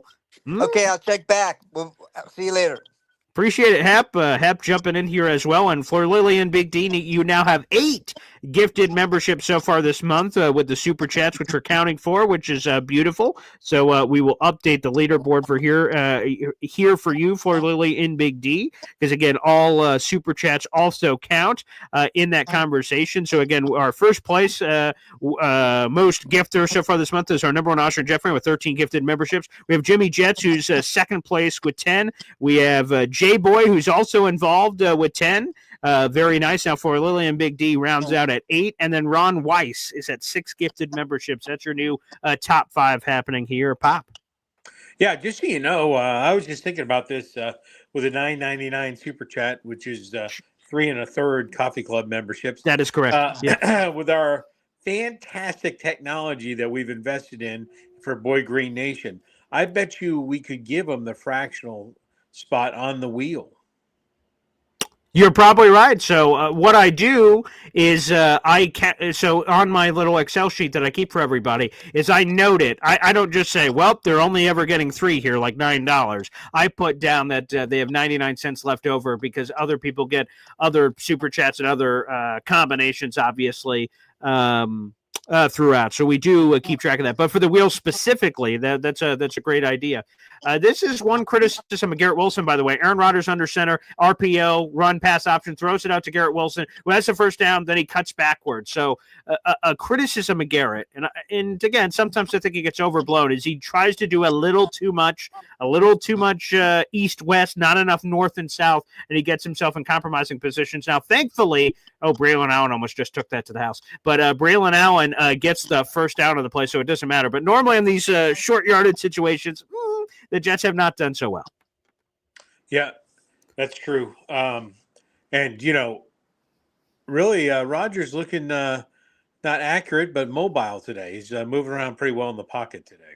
Yeah, it is good to see from that perspective because there's been some questionable, obvious moments here as well for old Aaron Rodgers when he's had good weeks and bad weeks in particular.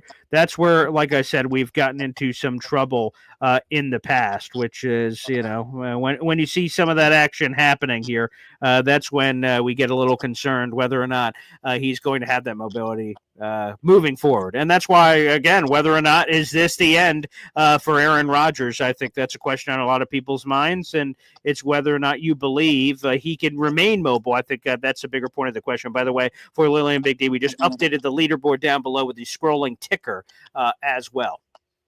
All right, Aaron Rodgers, nice road over Davante Adams, who breaks a tackle. Hey now, Davante Adams, big play. First down, New York Jets are moving and grooving. There's 5:23 and counting remaining here in the second quarter.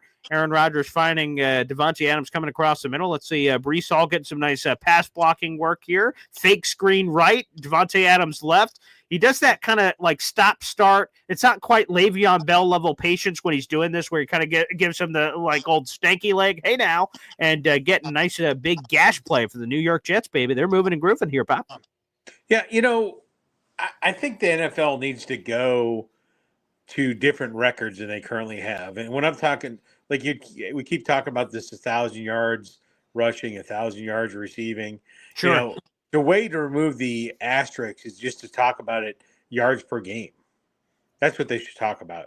Talk about it yards per game, and then you'll never have to talk about, because we still have records, people in the record books. O.J. Simpson ran for 2,000 yards in 14 games. And correct. So, other players did it in 16 games. Now Davante's going to get 1,000 yards in 17 games. Now, does he belong in that pantheon of the group of receivers that have had multiple 1,000 yards? Because it's not the same. That's true. And obviously, Davante Adams with that big play just got over 1,000 now on the season. That is 1 second. I also have that tweet draft saved as well. Let me see on Davante. That's his 5th straight 1,000-yard season. He has 1,000 yards receiving in 6 of the last 7 seasons. There's that nugget. I had that tweet draft ready as well. So shout out to him, Davante Adams, on those statistics. But to your point, 17 games, it makes you look at it sideways. And to be honest, Pop, if people are complaining about that now, just imagine we're getting 18 games. That sounds like, when the NFL wants something, they normally get it, and it feels inevitable, quite frankly, that 18 is happening sooner rather than later. And I think it's happening before the CBA. It seems like they're going to get one of those concessions. Yeah, and that's just it. I mean, it's just, let's be fair and equitable, right? Because, frankly, Davante Adams did not have multiple 1,000 yards. This year should not count. No, I'm not picking on him. If the same falls true for, Garrett Wilson last year wouldn't have had 1,000 yards receiving if he hadn't had the 17th game. And so, and there's other players. They're not just Jets players, but sure. You're just not comparing apples to apples anymore. So let me ask you, and I know this isn't what you were referencing, but by the way, real quick, let's do this one before I continue on that. Jets are facing a 4th and 5. Looks like they're going to go for it. 3:20 and change going. They lead 7-6 here, remaining in the first half. Aaron takes a snap. Okay, they actually are going to go for it here. Aaron Rodgers steps up in the pocket and sack-a-palooza. He is met by multiple Dolphins defenders, including Emmanuel Ogbah. And it looks like Calais Campbell was also involved there. Jets turnover on downs and all that momentum flush down the toilet. So, yeah, Emmanuel Ogbah and company sack him, and Aaron Rodgers pounds the turf after getting sacked, hanging on to the ball for a bit too long. That was not Calais Campbell. That was their boy. I believe that's Austin Cedar on that side who got the pass rush opportunity. Again, we got 450 people in the room. Like the video, hit subscribe. It's our first live watch party ever, baby, here on the channel. We're having a lot of fun. Yeah, absolutely. Actually, did you notice I broke out the Jets hat? I didn't even know you had a Jets hat, so that's wonderful. And yes, the salute. Yeah, salute to service. Thank you for both your service, Pop. You've spent 20 years in the United States Navy, but also for the sweet digs. Yeah, you got me this for Christmas. I see you got yourself one. I thought I saw that earlier, but that's very nice. I love it. Let me ask you this. We're on a commercial break here. Again, Jets lead 7-6, but they just had a turnover on downs. Dolphins got 3 minutes and change to see if they could do anything with the ball. So for folks that are just joining us, Gerard Mayo was just fired. Again, very unique to have the hay was in the barn. I've heard the Dallas Cowboys and Jerry Jones use that reference to describe Mike McCarthy, that regardless of whatever happened in this game, the quote-unquote hay was in the barn. Whether that's good or bad news, clearly the hay was in the barn in this Patriots game. They won the game against the Buffalo Bills backups. I thought the firing was possible if the Patriots looked bad against the Buffalo Bills backups. But the Patriots won the game, and Joe Milton actually looked pretty good as his late-round pick, and he gets fired. That means the hay was in the barn. They were firing him no matter what was coming here. And I think the obvious thing here is all the Jet fans that won Vrabel, it sounds like he's going to go to New England. Again, there is no sourcing on that. I'm doing this live watch party. I have no idea. I haven't talked to anybody or anything of that nature, but it seems like that's going to happen. So what should plan B be for the New York Jets? A lot of Jet fans say, now what? Because a lot of them, I'm sure, circled Mike Vrabel and said that would be amazing, and now that looks less likely with the New England job open.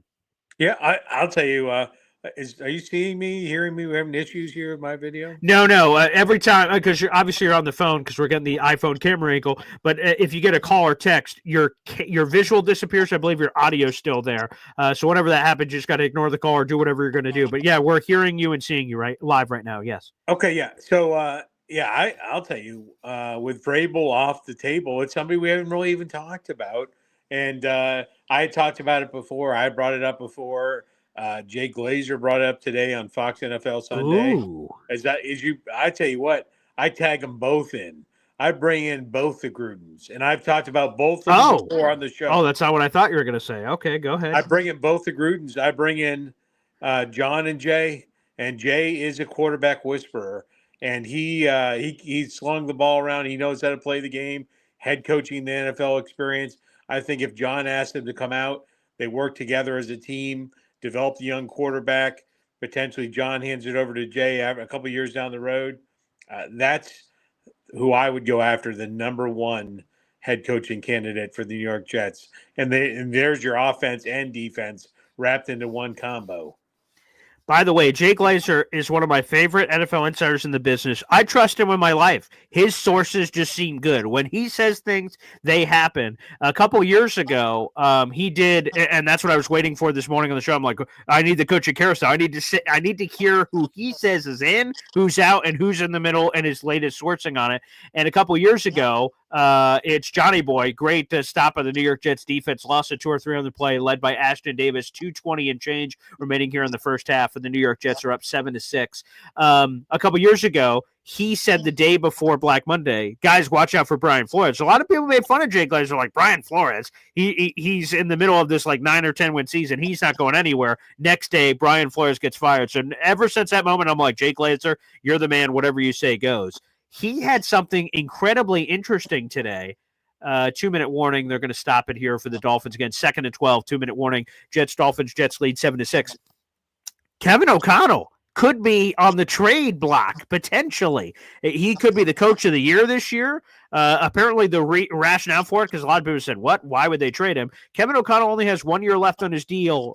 So this season, and then 1 year left on his deal after. And they, according to Jay Glazer, have had 0 contract extension talk. So I have no idea what the hell they're doing there in Minnesota. How is Kevin O'Connell not signed to a forever deal with what he's done with this Minnesota Vikings team, regardless of quarterback, whether it's been Kirk Cousins, Sam Darnold, JJ was looking good in the offseason. Like, I'm fascinated. An offensive guy, former Jets quarterback, offensive whisperer of all kinds of sorts. He seems like a great coach. And, you have to be open to all kinds of oddball opportunities. Sean Payton got traded. John Gruden, you mentioned, got traded way back in the day, ended up winning a Super Bowl for that great Tampa Bay Buccaneers team. You got to be willing to adapt or die, and that's not one I had on the bingo card, and he revealed it like a surprise. I'm like, what the flying who? I'm like, Kevin O'Connell.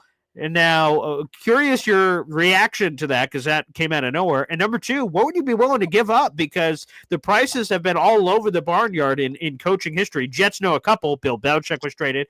Parcells, or Herm Edwards, excuse me. So you've had Belichick, you've had Herm Edwards, you've had Sean Payton recently. I'm trying to think of others. Harbaugh was almost traded to Cleveland Browns a decade ago. So, we've had some crazy coaching things, and they've had first-round picks. They've had some crazy prices throughout history. Yeah, it would have to be like a wide margin, no doubt, the person I had to have.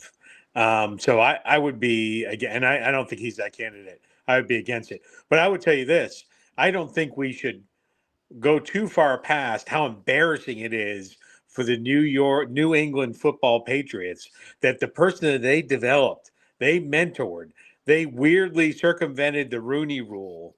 They let the guy came out, won the game for him, and the Crafts aren't used to losing. They forgot what it's like. Well, they better buckle up, Buttercup, because it's coming back. It's coming back to the days of the paper. The New England invented the paper bags, for those that don't know. They've sucked for so long. Now they don't know what it's like to suck. They mentored this guy. They brought him along. This is our chosen one. And they didn't even give him a freaking year, and they chose to fire him before the last game of the season.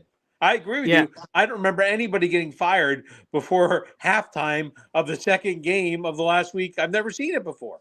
And I just to follow up, that's why I thought the Patriots' pride would be too good, because I've heard Patriots people kind of before this news, obviously, fumbled, snap, Snoop Huntley picks it up and chucks it, of course, up. Jalen Waddle ends up dropping it. So fumbled exchange there. Huntley picked it up, chucked it over to a Dolphins receiver, Jalen Waddle, but it was incomplete. 1:55 remaining here in the first half. 3rd and 12 for the Miami Dolphins. Are down 7-6. They're a little past midfield here, about the 45-yard line. I thought the Patriots' pride would be, because I've heard them joke and give a chuckle. We're not the Jets. The Jets are the people that fire people after 1 year and do stupid ass shit. We're the Patriots. We're better than that. We're above that. We, again, to your point, Gerard Mayo was the hand selected guy for years. It was written into his contract that he was the second, he was the heir to the throne, so to speak. Nice sack of Palooza there. Loose biscuit. And Javon Kinlaw tried to scoop and score, and then he dropped it. And then Quincy Williams got it. Good Lord, ball bouncing all over the place. Nice strip sack. Quincy Williams jumps on the ball. Javon Kinlaw's fat ass tried to scoop and score. He missed it. So that's a bad coaching MO there. But Quincy Williams was able to scoop up the ball. Huge turnover by the New York Jets defense. They came to play today. Let's see who came around the edge. It was probably old Willie McDonald, and it sure was. Came right around the bend. Strip sack. Hassan Reddick. Hassan Reddick's the one who punched the ball out. Will McDonald created the initial pressure. It looked like McDonald was the one that punched the ball out and made it free. And excuse me, that was Solomon Thomas, not Javon Kinlaw, who I initially said, let's see if the knee was down there. Nope, that ball was up. So shout out to Hassan Reddick. Loose ball. Yeah, loose fumble, and the Jets recovered there. So Will McDonald created the initial pressure that appeared to be the sack. Hassan Reddick was the one that punched the ball free. So we knew Hassan Reddick was good for something. Jets defense takes over here with a minute 40, or Jets defense creates a turnover. Offense gets the ball a minute 47 around midfield here for the New York Jets. Absolutely beautiful. We'll see if the Jets can cash in on turnover opportunities.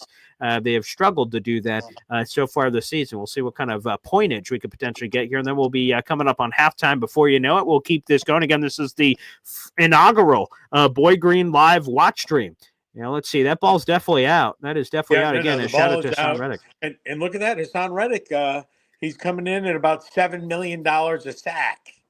So let me ask you on that one. I don't know because I don't have the stats in front of me yet. Technically, that should probably be half a sack, I would imagine, because Will McDonald was taking him full down. If so, either way, if he gets the half of the full sack, that will be a sack of the season for old Hassan. Nice Brees Hall carrying a few defenders there. That's a fresh set of downs for the New York Jets. 1st and 10 for Brees Hall. Hassan Reddick entered the game at half a sack. So it's probably a forced fumble and not a sack. Well, you would get both. I would imagine, because it's strip sack. If the ball comes out, then you automatically get the sack that's with it as a behind the line of scrimmage play. Yeah, but he was getting sacked already. I'm not sure. Yeah, we'll have to see what the statistics end up being there for the Jets. Aaron Rodgers takes a shotgun snap, dances around the pocket, throws it. Looks like we got a completed pass. Who is this? Kenny Yeboah. Oh, okay. Didn't get angry at Kenny Yeboah this time. First down, New York Jets are moving and grooving here. They've got 1:03. Must have been some sort of a stoppage. Let's see. Nice pass from Aaron Rodgers. Strike across the middle here. Kenny Yeboah had to kind of come back for the ball. Questionable throw, but Kenny Yeboah still was able to get it down. Good enough throw for sure. Oh, Aaron called the timeout. So there you go. No timeout issues for the New York Jets. There you go. Again, Jets lead 7-6. We got 500 people in the room. 1:03 on the clock. Jets up again, 7-6, 1st and 10. Fresh set of downs here. We'll see how the Jets are operating. They got 2 timeouts also in their back pocket, so they should have plenty of opportunities to at least kick the field goal here. But I would say you have more than enough time to punch it in the end zone, and we'll see if the Jets end up going for 2. Probably a little too early to stretch that to that 2 possession. But that's what teams like to do, right, Pop? Yeah, I think this is too early. I would say anytime in the third quarter is a green light. I would say it seems like it would be too early to go for that. Then you start chasing it down, start chasing around. Yeah, because if the Jets score a touchdown here, they'll be up 7 automatically because they have the 6, they have the 1-point lead, and then they could kick the extra point. That would put them up a touchdown and a 2-point conversion. But if they went for 2, they'd have the potential to go up 9, go up 2 possessions here. But again, you're right. It might be a little too early for that sort of thought process, but just sort of thinking ahead here. Aaron Rodgers in the first quarter had 15 yards passing. Since 118 yards passing, 1 touchdown, 9 of 14 for the field. So very nice turnaround there for Aaron. Play action. Aaron Rodgers chucks it to a wide open Allen Lazard touchdown. New York Jets. Allen Lazard, baby. Attempted a Lambeau leap and missed. That's okay. We'll try not to pay attention to that, Mr. Allen Lazard. Jets are up 13-6. Aaron Rodgers, that is passing touchdown number 501 for Aaron Rodgers in terms of the touchdowns. 13-6, 59 seconds. Consider going for 2. I think they're going to consider going for 2. I told you, I just think it made a lot wide open, by the way, for Allen Lazard. Good to see. Allen Lazard is definitely not going to be on the Jets next year, but it's fun to see him get this moment. It's wide open. Great play design. No, yeah, right. You see him say, I'm going Lambeau leap time. Move over, fans. And not quite there. Again, I would go for 2 just because. Why not? You could go up like I said earlier, the 2 possessions go up 9. It's a great opportunity to take advantage of that. We'll see. Again, Jets lead 13-6, 59 seconds. Nice touchdown pass from Aaron Rodgers. The Jets are 50% of their 2-point conversion so far this season. They're 4 for 8. Again, if the Jets get this 2-point conversion, they'll be up 2 scores. They'll be up 9 points. Again, there's under a minute remaining here in the first half. We've got Garrett Wilson as a lone receiver to the left. On the right side, we've got a nice little mini bunch formation with Kenny Yeboah, Allen Lazard, and Devontae Adams. Brees Hall to Aaron Rodgers right in the shotgun set. Could be a one-on-one off top of the screen to Garrett Wilson. He also pushed Devontae Adams to the right and clears up the run. Brees Hall, that looked good, is it? It is. 2-point conversion successful. 15-6 lead, which is the same lead the Jets had in that Pittsburgh Steelers game before everything collapsed. You were sitting right beside me. I sure was. And it just felt like it because that was Devontae Adams' first game as a Jet. They were up 15-6. They were in Pittsburgh, hostile territory. Pittsburgh's an iconic franchise. It just felt like, okay, now everything's about to turn and flip. And, of course, everything collapsed like a used launcher, unfortunately, for the New York Jets. So that was less than ideal. There's no question about it. But shout out to the New York Jets getting a turnover. That's complimentary football. And, unfortunately, Pop, as we've said for a while here, unfortunately, we haven't gotten a lot of that so far this season. Yeah, absolutely. And then I'm sure Woody's doing his Lazard dance for that touchdown. Yeah, that his touchdown dances are, quite frankly, hard to get out of my head after seeing those. It's a lot of body movement, and it's kind of like Sal Vacano from the Impractical Jokers, how he could do the what's that like Dutch shuffle or whatever it is. The name's escaping me of his Dutch dance that he does. It's hard to understand how he has that flexibility to be able to do that. Again, flip the banner here. Jets lead 15-6 over the Miami Dolphins. Actually, I think if you look in the Discord, you can see you and Woody both doing unnatural gyrations that are frankly hard to watch from the Jets-Patriots game.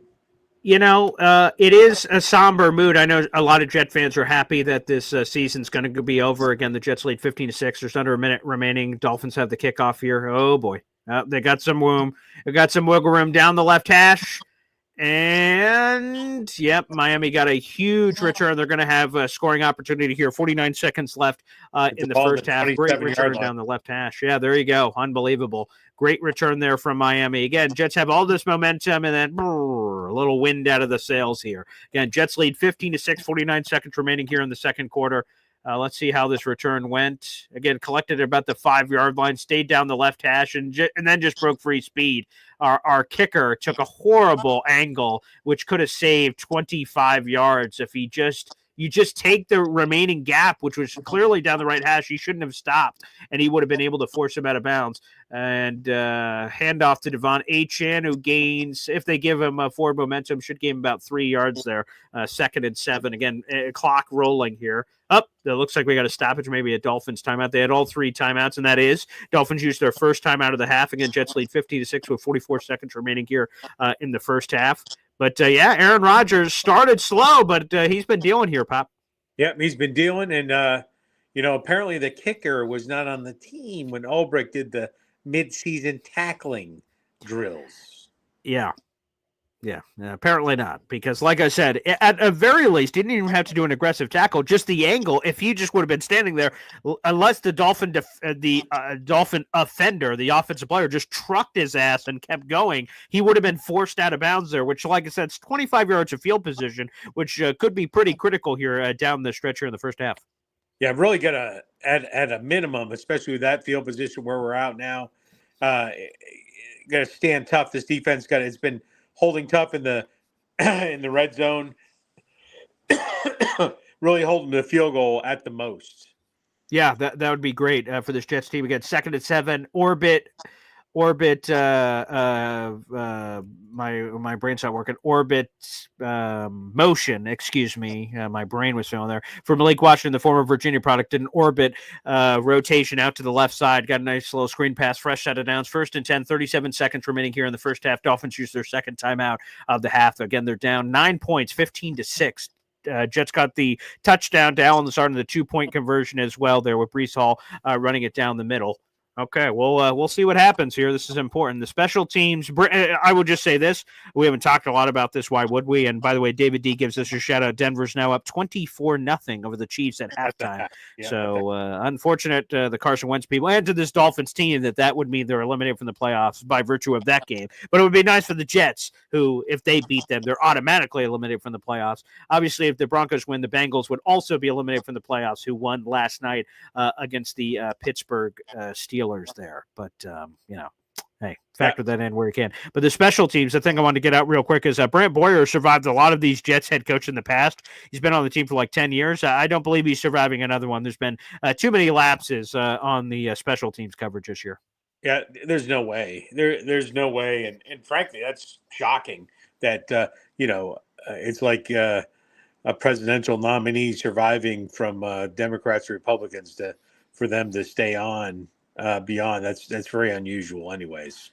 Yeah, very much so. Good coverage here from Brandon Eccles. Snoop Huntley taking a pot shot at Tyreek Hill. Nice rainbow shot. Good coverage. And Brandon had to look back, and he did. Looking back for the football key. Again, it's an impossible challenge for Brandon Eccles, a former 6th-round pick, to be on Tyreek Hill, one of the best receivers in football. But he's somehow been held to only 2 catches for 20 yards so far in this game. Again, Snoop Huntley's accuracy or lack thereof certainly playing a factor, I imagine, as well. Again, it is 2nd and 10, 33 seconds remaining here in the first half. 15-6 lead for the New York Jets. Dolphins are at the 16-yard line. Snoop Huntley, a lot of pressure, chucks it towards the end zone, intercepted. Oh boy, Ashton Davis again. Oh, and he flips it back. He still has it. DJ Reed Hey now, takes it to about the 38-yard line. Ashton Davis 43-yard line. 43, there you go. And getting the interception, and Ashton Davis in the middle of the moment says, fuck it, we're 4-12. Pitch the ball backwards to DJ Reed, who keeps it going. Let's freaking go, baby. Let's Ashton go. I'll tell you that, Davis. That lateral was close to Ford, so and it was. I believe it was Ford. Okay, then you're going to have it above me here. Ashton Davis picking it off in the middle of the end zone. That it looked like it was. Oh, that looked back. That looked back. Am I seeing the instant replay of it? It looked like it was back. I'm watching the instant replay now. I believe it was Ford. Okay, let's see. Oh, no, that definitely looks back. We'll see again. I know you're a little ahead, so maybe you'll have the information before me, but certainly look back based on the instant replay. We'll see what happens there. And I'll tell you that it's misleading. I saw it from another game today where he lets it go as opposed to where the runner physically touches it. So the runner may have been behind when he pitched it back. But the ball, yes, I understand. And it is official. The ref did throw the flag that you were talking about. So 20 seconds left in the first half, calling an illegal forward pass. And let me see where it happens. Oh, brutal. This happens at around the 16-yard line. Penalty. That's a 30-yard. Oh, brutal. Well, it's a difference. And how he reaches back, too. I would love to. I know Music City Miracle stuff here. I'd like to see the angle and see if we could get on that. I didn't have a great bird's eye view. We're doing this live, obviously. But 21 seconds now in the half. Jets lead 15-6. Nice interception. Their second interception of the game for Ashton Davis, baby, who got the start at safety because Chuck Clark was placed on injured reserve. So Ashton, more a reserve player this year, already 2 interceptions. He just has a nose for the football, always seems to be around it. Jets have the ball at the 12-yard line here. We'll see. And an immediate handoff here to Isaiah Davis. They're going to call it at the half here. I wish they would have been a little bit more aggressive here with 2 timeouts in their back pocket, but take the 2-possession lead. When they forced it last time in Pittsburgh, it came back to bite them, so I guess I can't hate them too much for that. There it is. That's halftime, baby. Jets lead 15-6. A lot of fun, big plays. Ashton Davis, and again, I know some people are going to be angry about the tank, but to me, you have a chance to eliminate your division rival from the playoffs. And what are we talking about ultimately? When we talked about some of the results the Jets would have needed in the 1 o'clock games, what are we talking about here in terms of the difference? Right now, if you look at the Tankathon standings, the Jets pick 6 overall right now if everything rode out where it is. Let's see what happens with the remaining games. If they win, the worst place they're going to pick is hovering in that 8-9 range. And I get it, they're picking 6. You want them to pick as high as they can, but it would just be nice to get that win. Yeah, I would tell you that I think the difference between 4, 5, 6, 7. Yeah, if you were truly intending on using it for draft capital, and by that I mean trading up, trading back, and then leveraging that to get additional picks, then some. But you'd even know. You're right. The Jets may end up at 7, let's say, and they get Brock Bowers, the 2025 version of Brock Bowers. That and they would have fallen to him at 7 or 6. So it's time just to play the game. Yeah, I agree. Again, Brian Thomas Jr. was a 23rd overall pick. He was one of the best receivers in the league this year. So despite the Pro Bowl snub that happened there. I don't know, man. I feel like, I get it. You want the best possible draft pick because in theory that gives you access to the best possible pool of players here. But think about this. The Patriots won. They don't have the number 1 overall pick anymore, so they were forced down a little bit, which makes you feel a little bit better. Again, Gerard Mayo being fired and Mike Vrabel likely going there doesn't make you feel as good. But, hey, man, what are you going to do? There you go. All right. And look at that. I love this. Real quick, YouTube Super Chat coming in for Lily and Big D. They had a $9.99 earlier for Aaron Rodgers' 500 touchdown.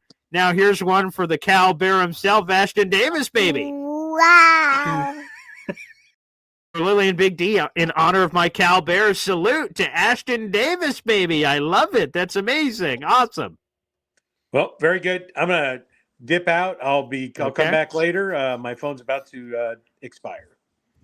Yes, that's more than a good reason, Pop. Thanks for joining us here on the live stream. All right. Let's go, Jets. There you go. Jets lead 15-6 right now. Shout out to Fort Lillian Big D in honor of my Cal Bears baby. That is 1998 in Super Chat so far for this live stream. So shout out to Fleur Lily in Big D. We appreciate you. Thank you very much. There you go. 3 more memberships added. You now have 11 gifted memberships so far this month, which is absolutely terrific, baby. We love to see it. Let me update the banner as well. This has been a fun live stream. I have never done one of these before, and man, this has been a lot of fun. I've really enjoyed it, guys. So thanks for all the calls. Thanks for interacting. Again, we got another half of football. I'm not signing off or anything of that nature, but man, this has been a lot of fun. So thank you, everybody. I appreciate it. Absolutely, a lot of fun. So keep it rolling, baby. For Lily and Big D, you are now in second place in our contest here. In second place, I love it. Okay, let me move you on up the board here. Very nice, very nice. Let's go. You have now leaped in front of Jimmy Jets and J Boy, who each have 10 gifted memberships apiece here. Very nice. Okay, why don't we do this? We'll be right back. I'm going to play a quick Hep song, and I'll update the leaderboard here in a second. Boy Green daily, boy Green daily, boy Green daily. Talking just football, man. Boy Green daily, boy Green daily, boy Green daily. The New York Jets Football Club. Wow. Offense, defense, special teams. Watch the Super Bowl season with Boy Green. J-E-T-S. Jets. Boy Green daily, boy Green daily, boy Green daily. You're talking Jets football, man. Jets football, baby. I don't take the season for granted. I know, like I mentioned earlier, a lot of people, I'm sure, want the season to be over. I enjoy doing all these live game day shows and everything in between. I never take them for granted, baby. They're a lot of fun. Hey, Zariah Luna, you want to say hello to everybody? Say hello, Zariah Luna. The Jets are kicking some patookie. J-E-T-S, Jets. Want to say hello to everybody? Oh, you got a straw? Nice. Zariah, say hi. Or wow. You want to say something? You can say it right into the microphone. Here, go ahead. You can poke it with a straw, I guess. Say hello. Say hello. Can you say hello? Yeah, go ahead. Say it again. What? Go ahead, say something. Huh? Can you say something? There you go, honey. J-E-T-S, Jets. Let's go, baby. This is a lot of fun. Shout out to our number one Austrian Jet fan, baby, gifting another Boy Green Coffee Club membership. Yes, that's right, Zariah Luna. Yeah. Let's read out who that new lucky member is to the Boy Green Coffee Club. Shout out to our number one Austrian Jet fan, baby. My beautiful daughter. She's the gift that keeps on giving. Absolutely terrific. Love you, honey. All right, let's see. And then we'll open back up the phone lines here in just a second, waiting for that membership to come through. Here it is. That is Phil M. You were just gifted a Boy Green Coffee Club membership. Wonderful. And let's update the banner here as well for number one Austrian Jet fan. You continue to be in first place. That is now 14 gifted memberships so far this month. That's 14 raffle tickets to our contest, baby, which we appreciate. And again, I have to just give a shout out to Terrence and Hep, because you guys are the reason that I'm doing this. And I'm glad I did this. This has been super fun, a cool, different way to watch the game. And wow, this has been a real treat. So I'll throw it over to you, Hep. Hep, thank you so much. It's been a lot of fun, man. Yeah, I was curious. You're doing a really good job, Paul. What you do different is you're doing the play-by-play, and it's really cool. Yeah, good. I'm glad. I was wondering, you think there was anything about this coach in New England getting fired? You think anything about actually winning the game? You think he was given the directive, I don't want to win this one because of the draft? You know, it's funny because we had that, if you remember Lovie Smith, when he was the Houston Texans head coach, he won, which gave them the number 2 overall pick instead of the number 1 overall pick if they lost. And people speculate that was his last fuck you to the Texans, because he's gonna get fired. So hey, suck on the number 2 overall pick. And the irony of all of it is they in theory got the better guy in CJ Stroud, although Bryce Young threw 4+ touchdowns today, or scored 4+ touchdowns and looked awesome. So, but there was a lot of that people speculate on. So I'm curious if Gerard Mayo got a feeling that he's like, I wonder if it's a little queasy. Like, there's a chance, hey, F the Patriots on my way out here. Again, it's just so crazy. Gerard Mayo was a former first-round pick. He was the chosen one for years. Yeah. And for it to have gone so poorly that he is getting fired moments after, right? It was like 5 o'clock an hour ago, somewhere in that ballpark when he was fired. So that's like within an hour of the game, which again, and after a win, they had to have known long before that was happening. It's just absolutely wild. I was afraid of this, but we couldn't lock him in anyway. We didn't follow the Rooney Rule anyway. So that's correct. Yeah, for people who don't know, the Rooney Rule is 2 external minority candidates. So no matter what, even if you were a big Mike Vrabel person, the Jets only had one of those boxes checked. That was Ron Rivera. They did not interview a second external minority candidate before the point. So again, technically speaking, Mike Vrabel is still available to be had, but if we're being realistic and how I'm viewing it, it seems really difficult to see him passing it. I mean, come on, Heb. There would be nothing sweeter than him rejecting the Patriots and picking the Jets. I mean, Patriot fans, let me just tell you, I have a lot of Patriot fans in my life. I would never, ever stop throwing that in their face if that actually happened. It seems incredibly unrealistic, but good Lord have mercy. If somehow that happens, that's going to be the greatest day of my life. Yes. Well, Kraft is kind of cheap, if Woody opens up the wallet, maybe.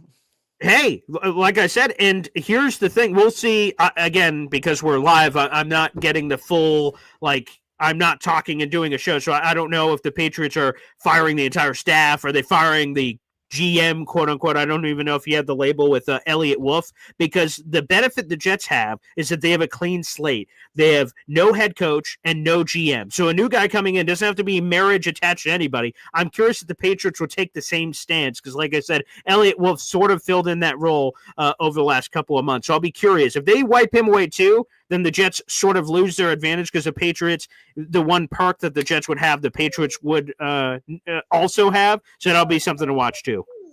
Oh, well, let's keep, we'll keep the faith. All right, bud, I'll call again later. I appreciate that, Hep. Thanks for calling in. Yeah, Gerard Mayo was fired moments after the Patriots game, where they were able to beat the Buffalo Bills. So that likely means, I would assume, that would mean the New England Patriots. J-Boy here with the YouTube Super Chat. Every time we get a YouTube Super Chat, baby, can I... Oh, no, you can keep playing with that, honey. Or not. No, sorry. Yeah, she said, go, sorry. Yeah, that's okay, honey. You're fine. YouTube Super Chats, right, Luna? Wow. Bye. We're not leaving yet, honey. J-Boy says, Jets win. Paul goes live every game next season. Hey, we might have to, J-Boy. We might have to. That may be a factor.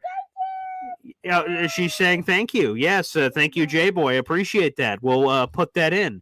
Thank you, J-Boy, for that comment. Let's change the color of the lights, honey. Let's keep that. Let's keep that in there. I love it, though. Thank you so much. All right, let's go to catch up on some more action here. Joshua Langley with a Boy Green Coffee Club membership, baby. We love to see it. Wait a second, we got more memberships to give. We'll be right back to Joshua Langley in a second. J-Boy with a 10-pack of Boy Green Coffee Club memberships.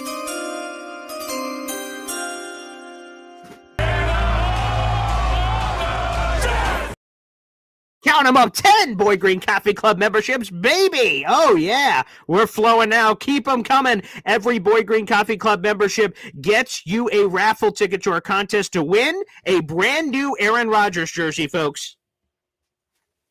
Fresh out of the package, New York Jets Nike Atmosphere Heather Gray jersey. I'm wearing one right now, baby, but you'll get the brand new one. Again, every raffle ticket gives you a chance to win that jersey and the rest of our grand prize, which includes a $50 gift certificate to the Boy Green merch shop, plus our custom laser engraving package. It's got cool Jets Boy Green license plate, commemorative coin, pens, all kinds of cool stuff.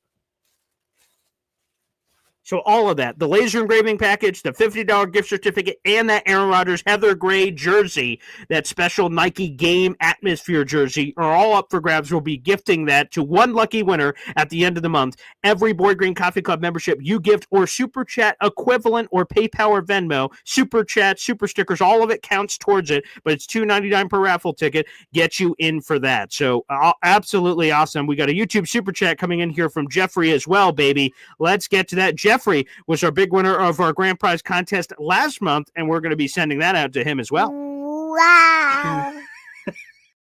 Robert Kraft doesn't play. Woody likes to play too much. That could be it. Again, I imagine the calling home, coming home card there for Vrabel might prove to be too powerful. That would be my gut, but like I said, we'll see what happens from that standpoint to see ultimately what's going to happen there. Ultimately, like I said, you don't know. You don't know what's going to happen. That is 6 memberships coming up here for Jeffrey, which we appreciate. 1 second here. Let's catch up on everybody. First off, let's read all the new members to the Boyd Green Coffee Club that just joined us with all your wonderful memberships here. We'll also keep track of all that action coming in. So J-Boys members are D-Train33192, Will M, Matt from L5, Monica Alarcone, Alex Jam, JJ the Jet Plane, NY Jets Indy, S, Keith Kirkwood, all were gifted Boyd Green Coffee Club memberships. Joshua Langley gifted a Coffee Club membership to Rob Albano.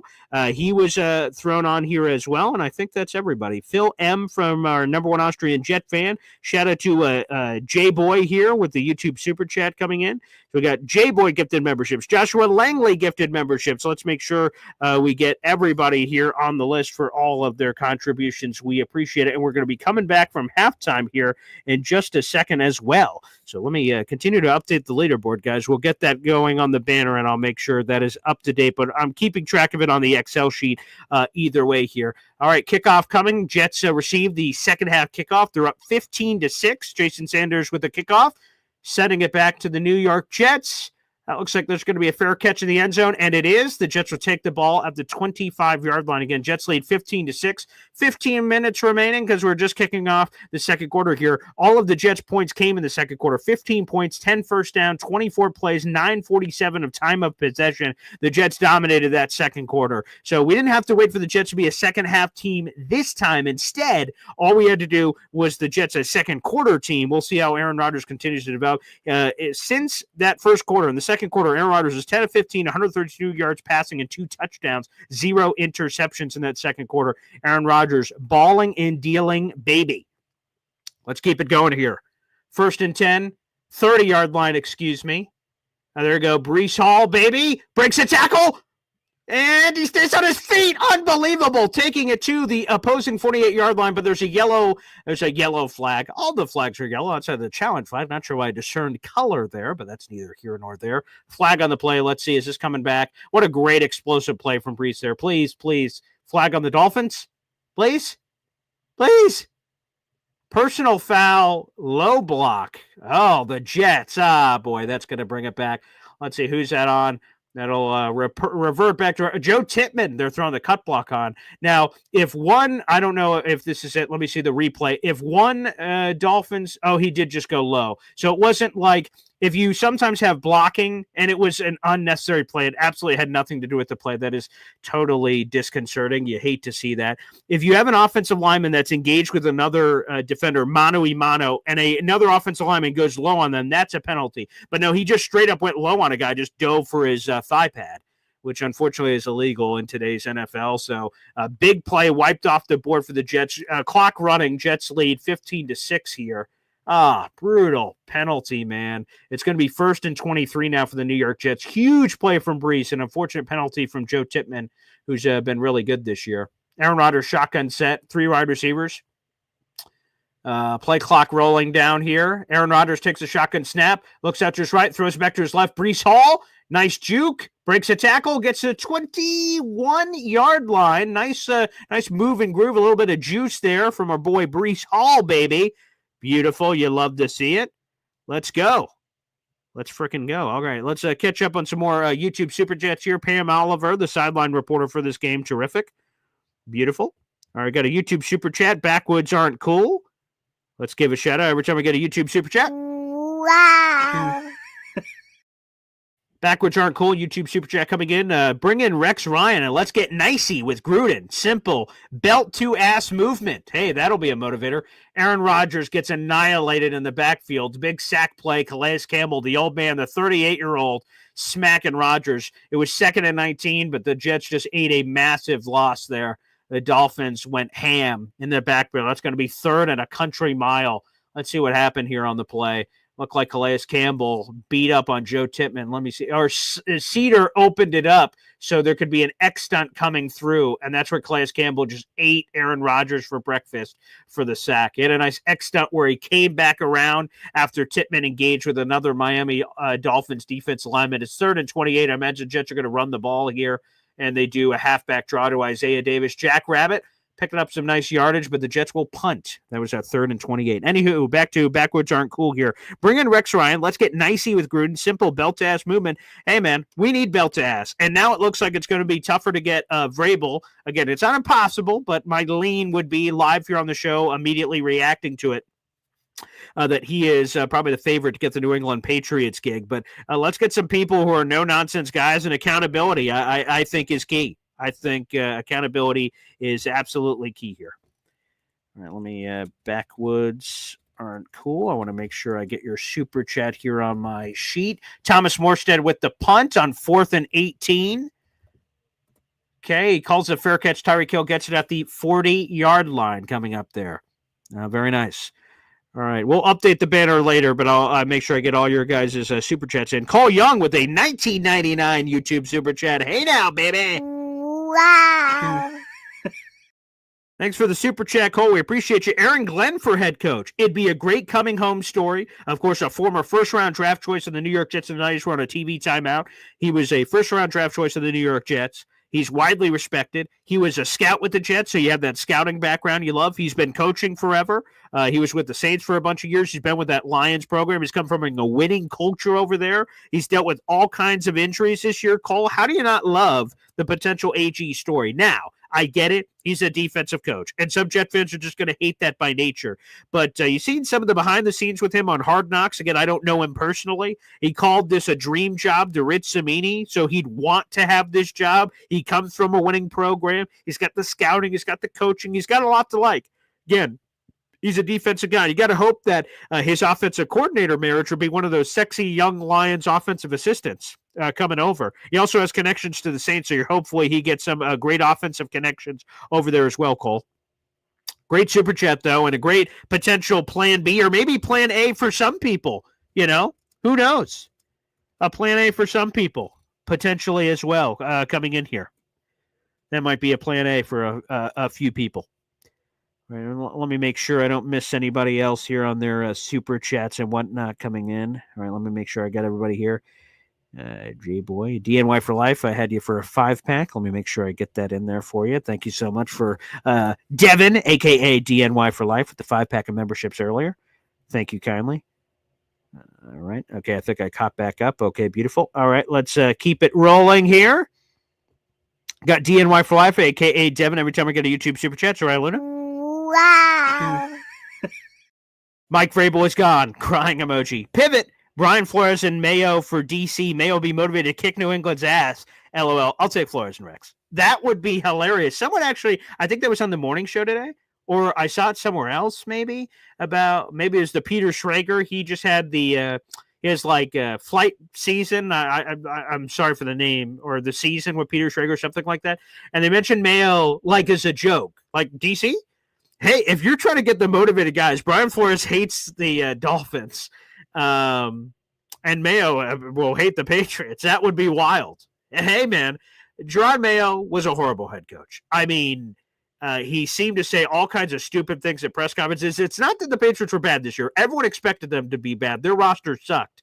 But, I mean, he said all kinds of things like, hey, let's burn all the cash, with the free agency plan. And then he walked that back. I'm so sorry. I didn't mean that. He called his team soft. And they went well, that's not exactly what I meant. So he's been saying stupid stuff all season long. DNY for life, a.k.a. Devin. That just makes you go, ugh, this guy's cut out for this. But some people aren't cut out for that either. Some people are better as coordinators. So Mike Vrabel's gone pivot. Brian Flores, though, again, he's a New York guy. You got to love that. He's been a head coach before. He's got that experience that makes you feel good. He's got a lot of connections. Mayo is certainly a connection to him when he was there in New England as a Flores coached when Mayo was still a player there in New England. So there's an obvious connection there. And hey, man, if Rex is open to it, which, again, he's going to be interviewing on Tuesday. We'll see if he's open to a D.C. job. He interviewed for 2 D.C. jobs over the last 6 years. There's the Denver Broncos defensive coordinator job and the Dallas Cowboys defensive coordinator job. So it could be possible. Good super chat here. Good super chat here. I appreciate that. Again, we got 500 people in the room. Like the video, hit subscribe, baby. This is our live watch party for the very first time. It's been awesome. I've never done one of these before. Trying to provide some play-by-play while we're watching the games too. Your phone calls are welcome. That's a pinned comment on youtube.com/BoydGreen25. Send in your super chats and memberships. All that counts towards our raffle. Every $2.99 you spend, you get a raffle ticket to our contest. Snoop Huntley with a fumble. That was the weirdest thing I've ever seen. He took a shotgun snap, went to throw a screen, somehow lost the ball with no pressure around him, and they just jumped on the ball. Snoop Huntley is god-awful. He is terrible. Tua has given us some problems in the past, but, Snoop Huntley sucks. He is a god-awful quarterback. Are they going to call that incomplete? I'm going to have to see the replay on that one. It's saying it's 2nd and 10. There's no way that's possible because, again, that was a multi-yard loss, but I guess they're calling that an incomplete pass. That was weird. Anywho, it's 2nd and 10, 10:46 remaining here in the third quarter. Jets still up 15-6. Got a wing T pistol formation here.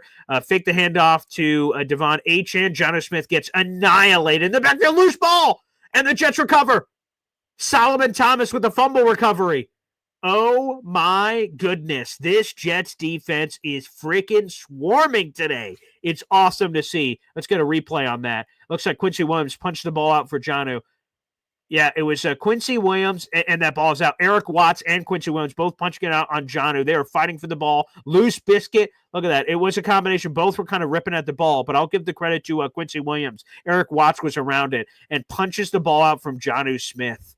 Look at this Jets team fighting. I think a question all of us asks is, where the hell has this been? Honestly, where has all this been? But either way, it's good to see this chutzpah.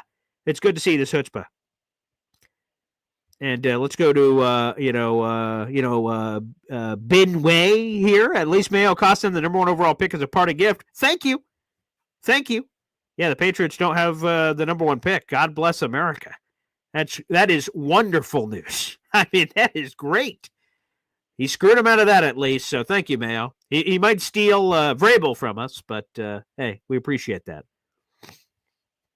We appreciate that. Thank you very much.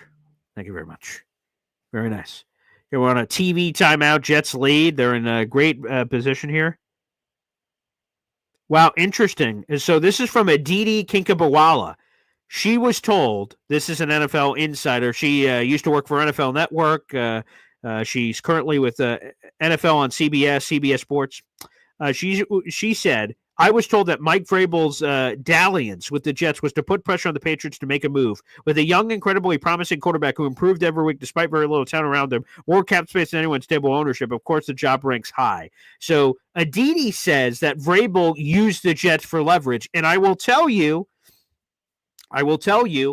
that Zach Rosenblatt, who did that huge deep dive with Vrabel and spent 6 months with him, said he did not use the Jets as leverage. So take that for what you will. Now we have a reporter standoff there between Aditi Kinkabawala and Zach Rosenblatt. I don't think that's true.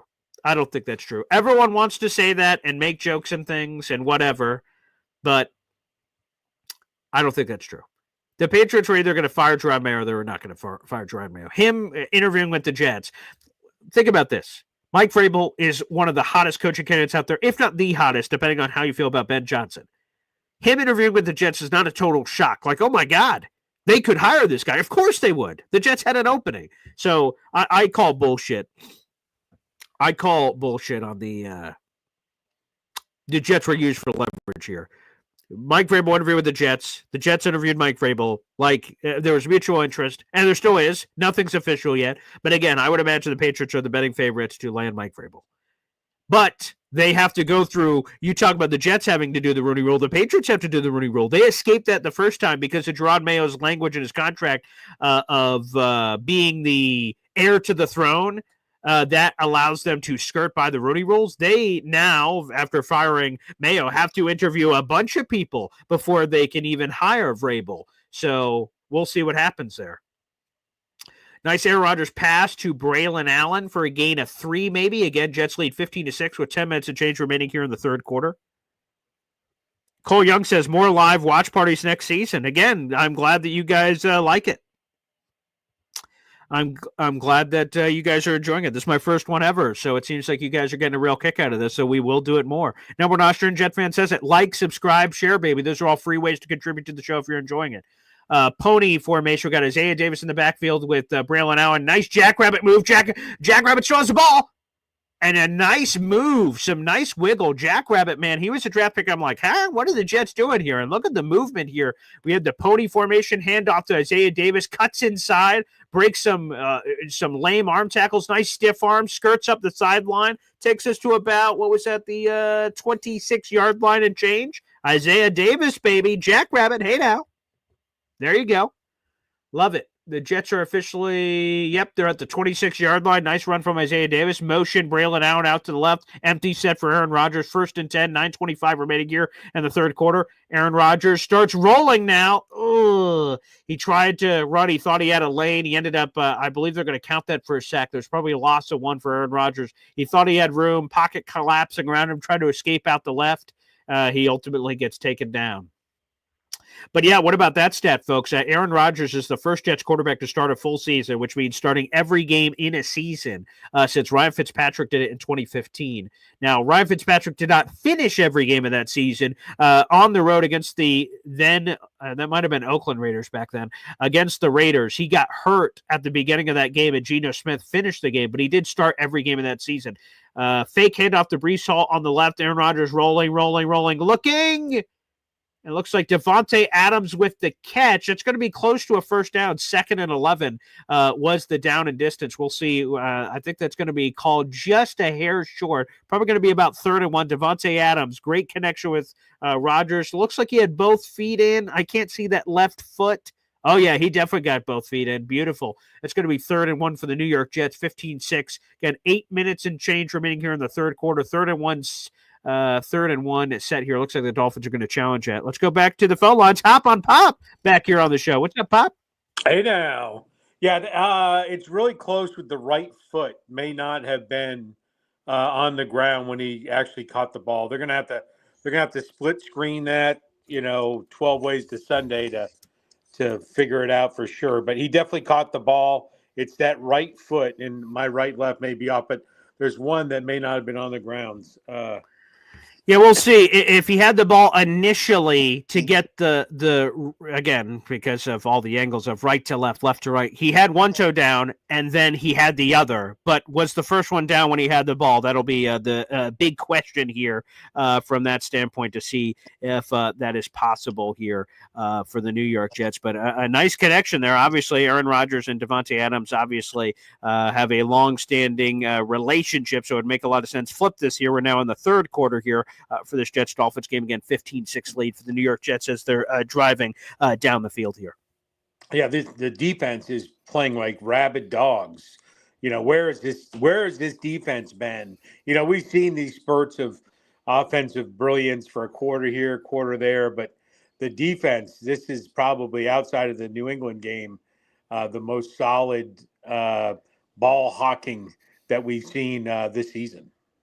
And again, I know there's a bunch of tanking people in our audience. I have Easy throw this up on the screen here. We can't even tank properly, LOL. Again, if the season ended right now, we don't count this game the Jets are playing in, they would pick 6 overall.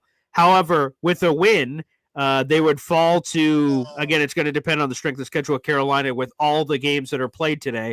They could fall to the 9-8 range. I mean, this is a very small gap that we're talking about here. The Jets did not get the help they were looking for in the 1 o'clock games. Tennessee lost. Cleveland lost. That was yesterday. Giants lost.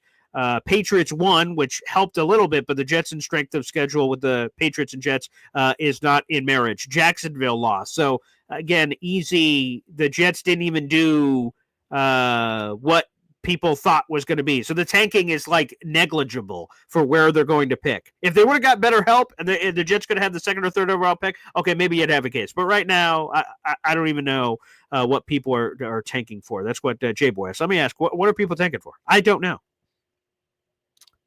Cole Young also brings up a good point. Tanking isn't worth it. We had the number 2 pick and ended up with Zach Wilson. So obviously it's not always on where you're picking the draft. It's about, it's about having a good GM that can make the right choice. Again, Brian Thomas Jr., he was the 23rd overall pick. We've had people that were drafted here, or drafted there, and everywhere. And, so, it doesn't always depend on where you pick.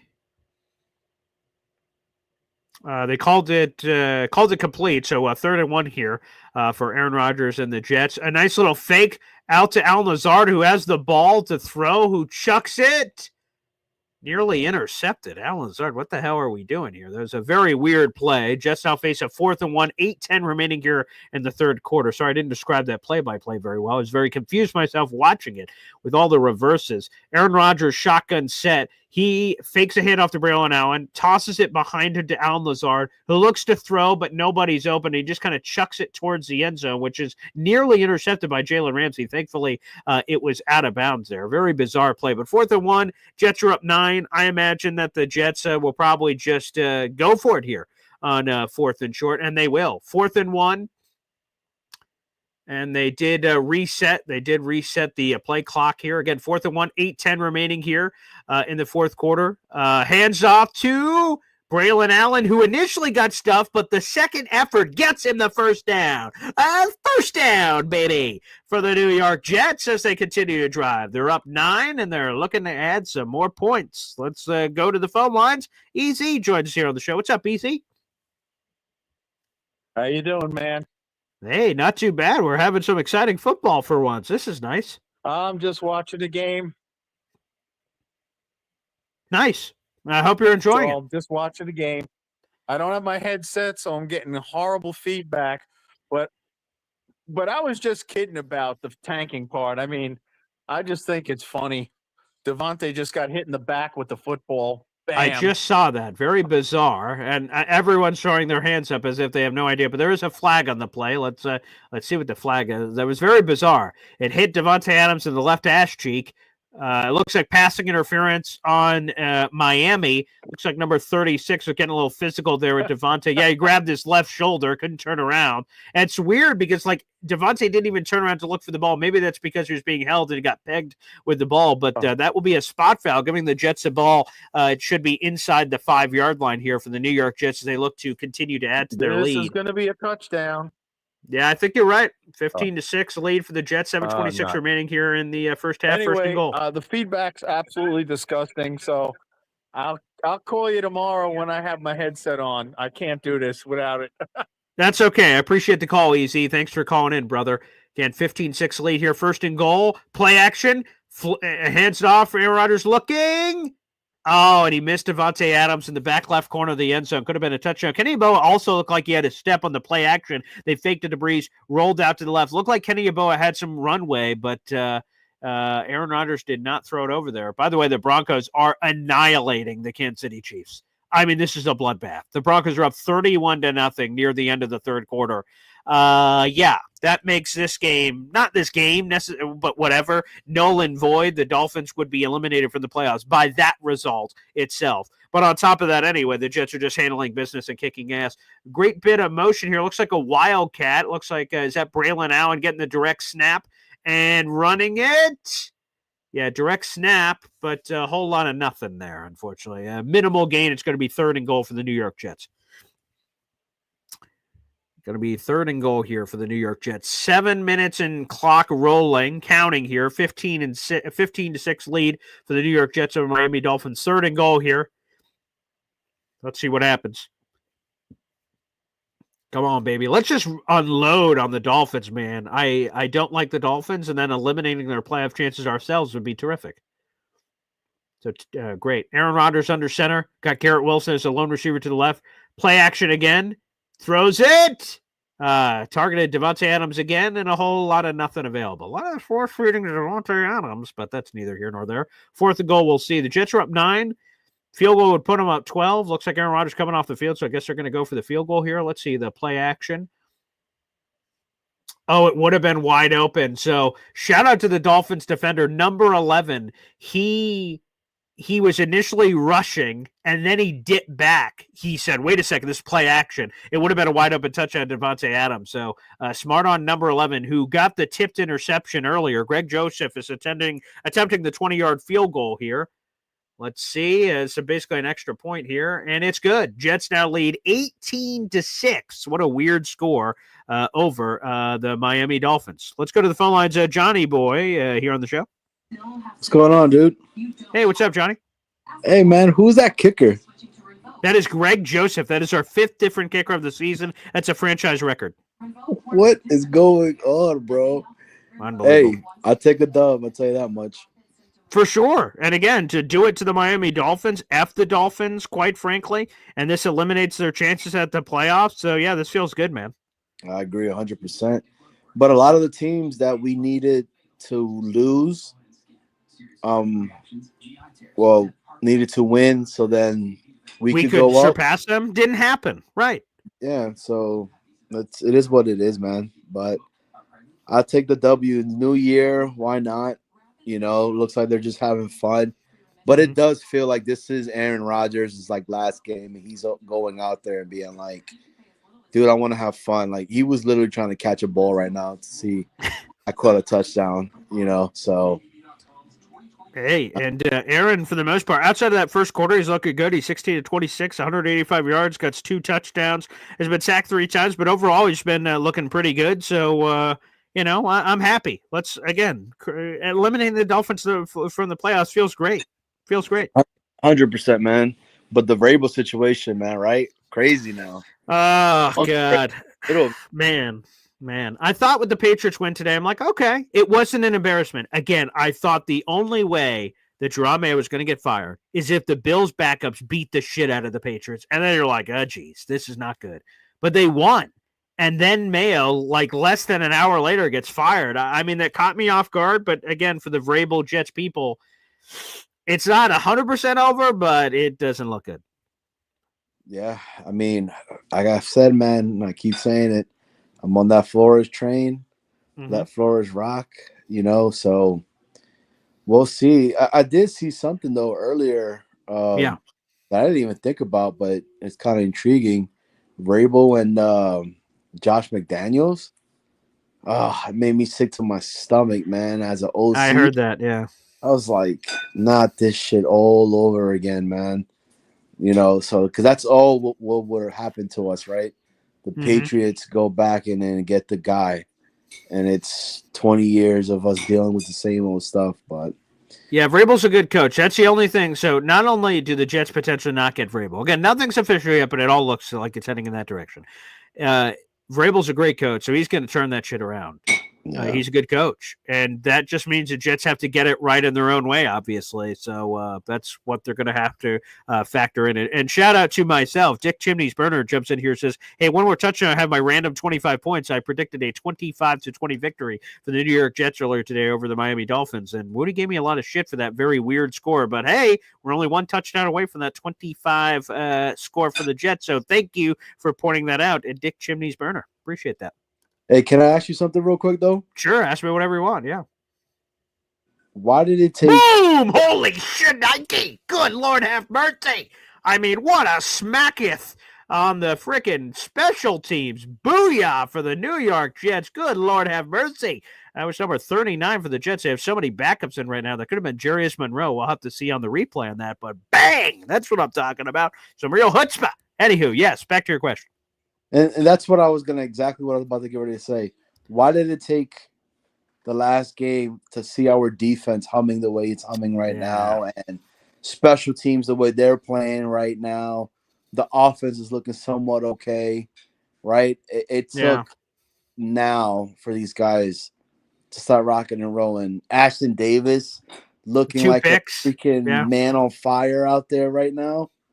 Like, it's the shitty part is, I think, for a lot of Jet fans, is we've seen it in different pockets. Our week 3, right, where the offense looks good, you're like, oh, okay. And then right now we're seeing the defense, oh, okay. And then we've seen special teams where we had some of the big returns earlier in the year, like, oh, It just hasn't happened all at the same time. And shit, if it did, obviously we're having a much different season, which sucks. So that's going to be a hard pill for people to swallow here for the Jets, is all the non-consistent seeing it. Oh, that's definitely a flag. Oh, wow, they're not going to throw the unnecessary roughness. Looked like that Jet hit Jalen Waddle clearly out of bounds. Out of bounds.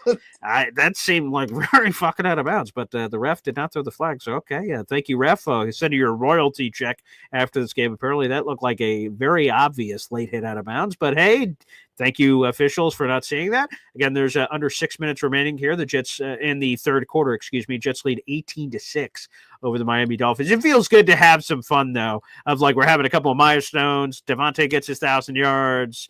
Garrett got his 1,000 yards last week. The Jets are winning by multiple scores. Defense is having plays and turnovers and almost nearly intercepted there. That would have been another turnover for the Jets. Flag on the play. We'll see what happens there. But, yeah, it's just been a fun game. It's been fun. Yeah, agreed. I mean, it is what it is. New year, maybe this is maybe this is me just being optimistic or whatnot, but maybe new year, new us. I don't know. We're undefeated in 2025, Johnny. Huh? Let's go. Damn, man, it's just like, it's tough because I know, being honest, like they need to get the GM and head coach job done the right way, man. Yes. Because again, we have pieces and players that are here that this can be a good team, but we just gotta got the right people to, help ship the actual boat itself. Yeah. Well, now that it seems like a little bit, if Vrabel doesn't get hired here, it seems like a little bit of the pressure to rush the process is over, because Vrabel was the guy that was not affiliated with an NFL team at this point. So it seemed like there's a running clock on him that isn't on the other guys. Like anyone you want from the Lions, playoffs. Anyone you want from the Vikings, playoffs. So it's going to take weeks upon weeks upon weeks to interview these guys via Zoom and then eventually in person after the divisional round, et cetera, et cetera. Vrabel, it seemed like, oh shit, we're going to have to do this pretty quick. And if the Jets don't get Vrabel, then they have all the time in the world to fill their opportunities here. If Vrabel's still a possibility, which again, I have no idea. We've been live since that news broke and reacted to it live. Then we'll see what happens. Nice defense swarming. Quinnen Williams and his brother Quincy. The nice 5-yard loss for Devon Achane back there. That's going to be a 5 or 6 yard loss. Beautiful. Again, this defense is flying around. I just asked, where the hell has this been all season long, man? Exactly. Quincy and Sherwood, man, just look like they're two linebackers possessed right now, man. They're flying everywhere. I hope Jamie gets brought back. I'm not sure if he does. He'll probably get it back from someone who's super young and this coaching staff. We don't know who's going to be coming in and whatnot, but I like Jamie, and he's a good kid. The last thing, and sure, I'll probably get off, right? Yeah. With the Vrabel conversation, my whole thing is this, right? I don't think he goes to the Patriots. Ooh, really? Okay. Because like the whole conversation's always been him being under Belichick's shadow, right? And why not go to a team that he did 30, he despises, turn that franchise around, and take all the success that would come with being the head coach of the New York Jets? It's the Messier conversation that that I talk about all the time, right? You win in New York, it's blown up to be a lot more compared to winning in New England. That's true, which is why I think Vrabel has the right first down conversion, which you must be a little ahead of me on that one. God damn it, Malik Washington. But no, I think that's the thing that's a little bit why I thought when Vrabel took the interview and the Jets were his first interview, I think it's like, I could turn this thing around and be a god.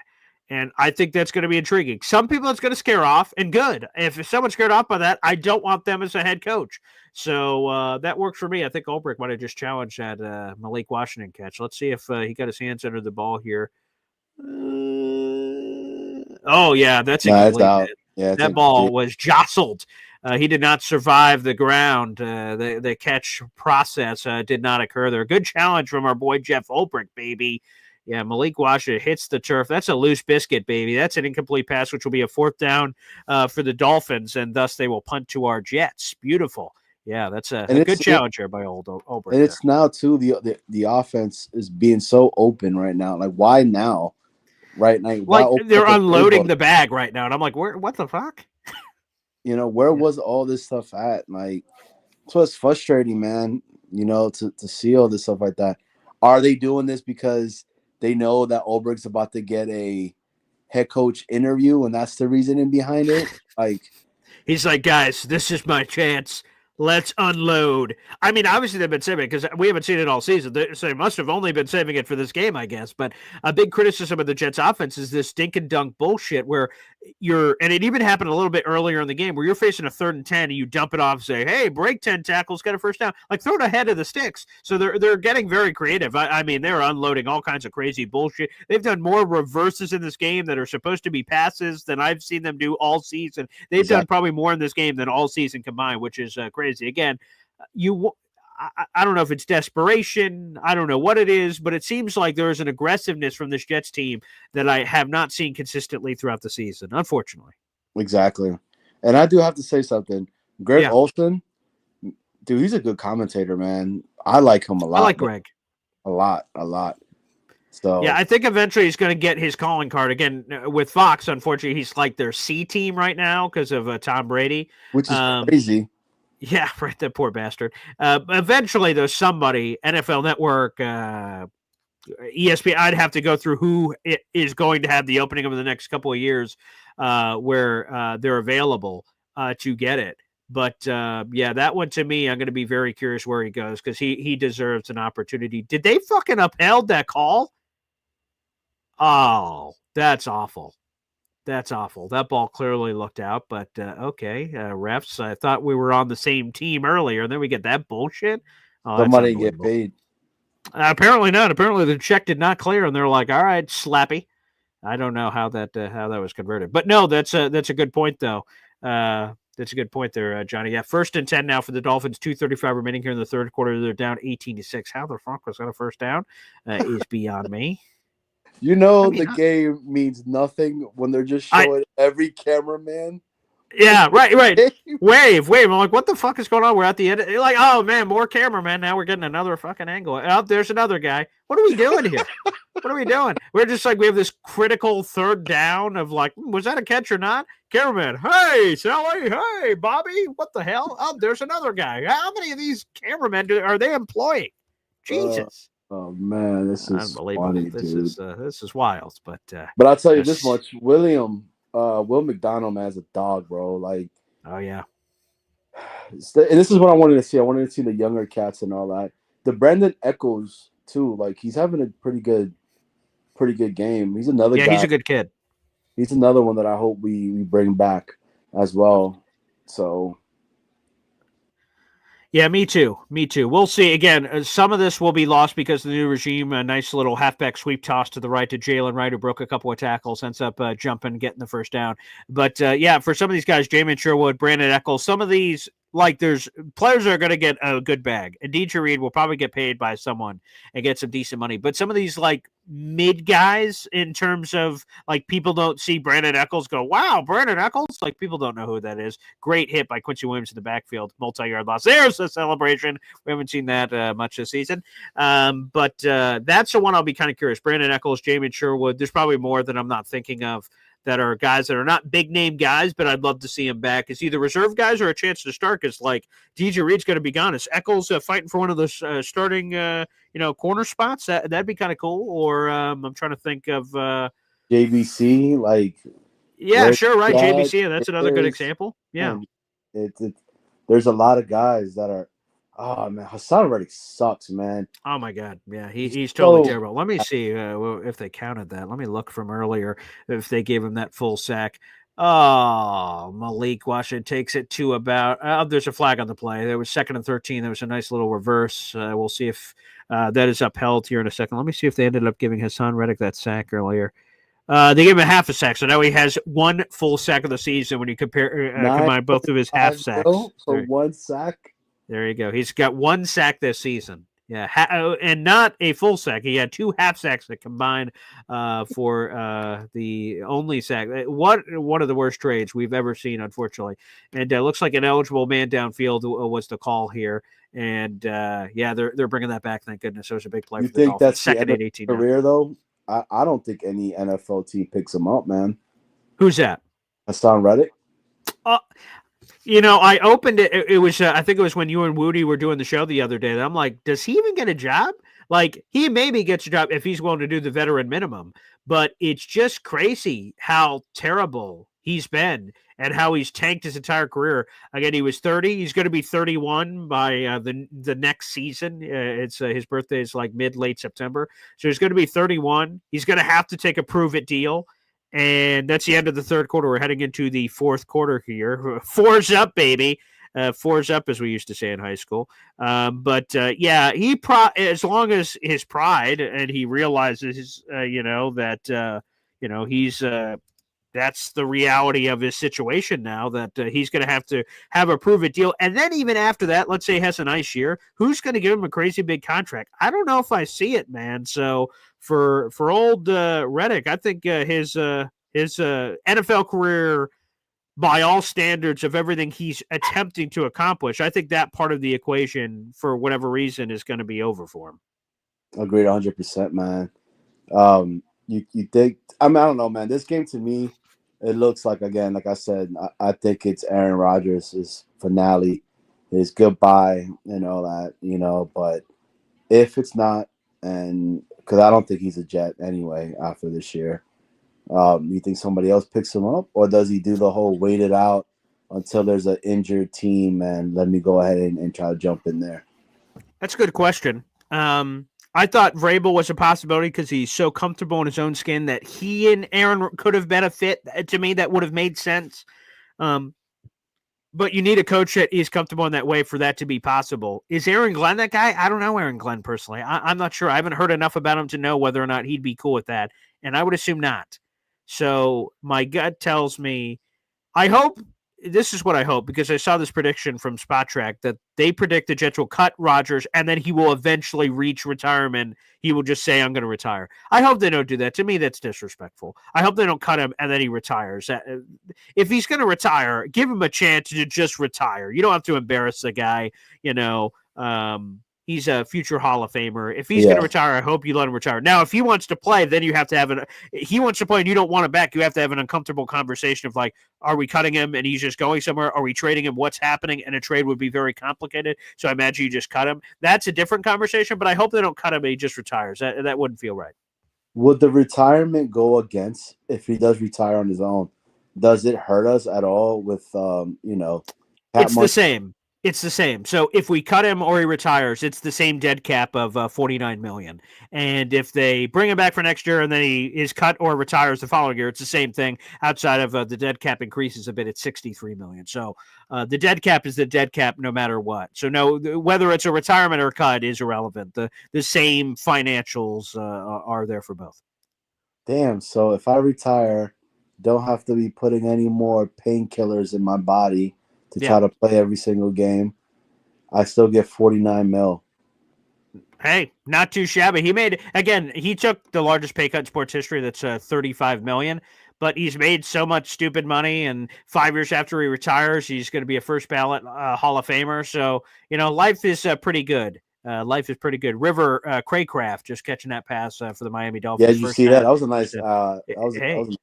Hey, not too shabby. Shout out to River Craycraft and coverage on DJ Reed, of all people. Thank you for that. Johnny, thanks for calling in. There's a few more callers. I'm going to keep cycling through people, but thanks for calling in. Also, thanks for being on Boyd Green Meets Woody this week. It was a fun watch. Oh, yeah, man. I appreciate you guys giving me the opportunity, man. Keep killing it, and we'll see you up in the morning, man. All right, appreciate it. Yeah, we'll be live tomorrow morning. Here's a shout out. I haven't announced this yet. We're going to have a big time draft analyst on the show tomorrow morning. That is Damian Partson for our first mock draft Monday of the season. I'll be putting that on Discord so you guys can submit any of your Jets draft questions. We'll react to the Jets draft pick news. Obviously, after this game, we'll know exactly where the Jets are going to be picking in the 2025 NFL draft. So we'll do a mock draft Monday. We'll talk about raw reaction from a draft expert. of what he believes of where the Jets pick and some of the people that could be available. Let's pop back over. We got Hep on the show here. What's up, Hep? Oh boy. Well, I think I'm a little bit ahead of you, but anyway, I just wanted to appreciate everyone. It's going into the fourth quarter now.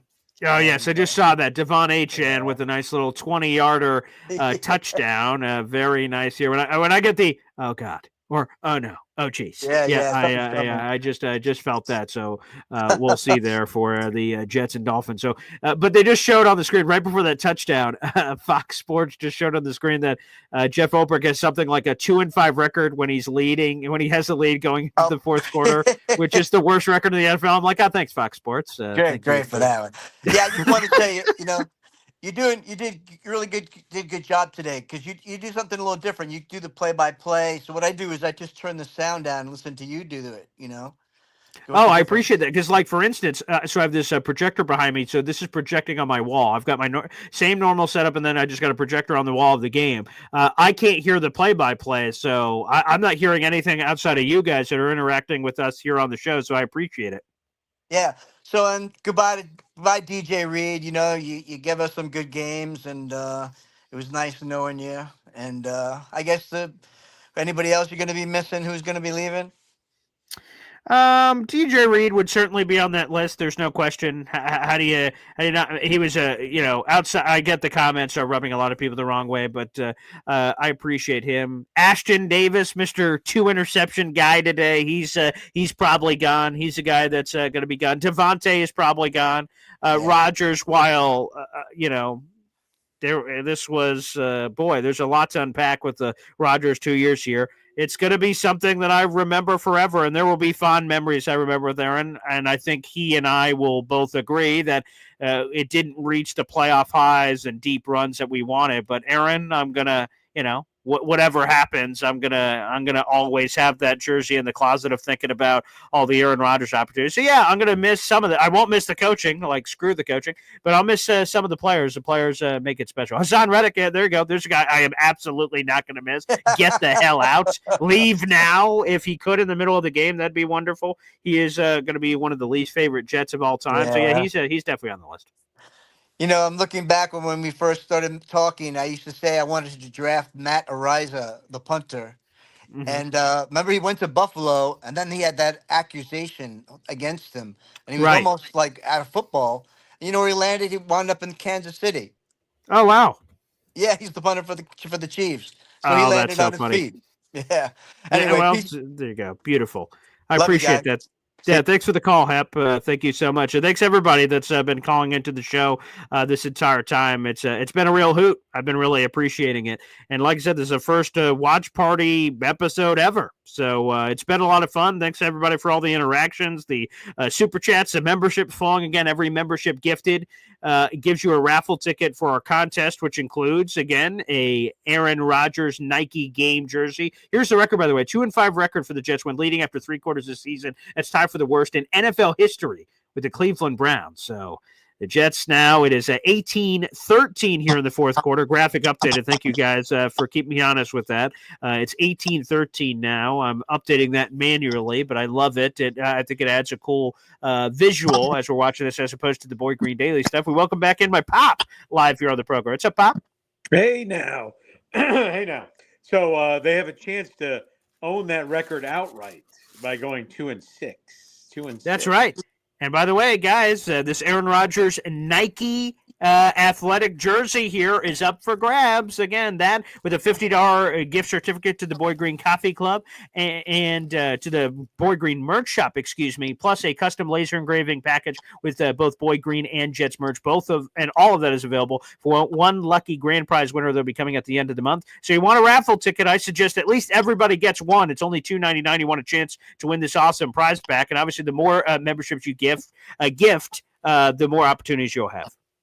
That's right. And you could just go to the Boy Green merch shop, right meow, and get yourself several different kinds of hats, shirts, the banana shirts, the bacon shirt, the hop on pop shirt, the aprons, the throw pillows, the coffee cups. There's 4 or 5 different coffee cups, the hats.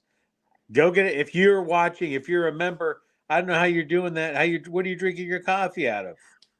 That's a good point. What are you drinking your coffee cup out of? And by the way, two quick comments here. Again, the Jets had the ball 1st and 10, 14 minutes left here in the game, in the contest. Jets lead 18-13. Oscar Jetfriend asked, BG starting draft special soon? Again, it starts tomorrow, baby. We'll have Damian Parson, NFL draft expert, on the show tomorrow to react to whatever the Jets draft pick ends up being. We'll know that obviously tonight, and he'll give us his expert reaction to it tomorrow. We'll stay tuned on Discord. You guys can ask questions in advance for Damien. Again, he'll be live on the show, but you guys can submit some questions in advance if you want certain questions asked to this draft expert about anything with the Jets draft or the NFL draft in general. He is an expert in that realm. And again, our number one Austrian Jet fan gifting a membership here on the fourth quarter.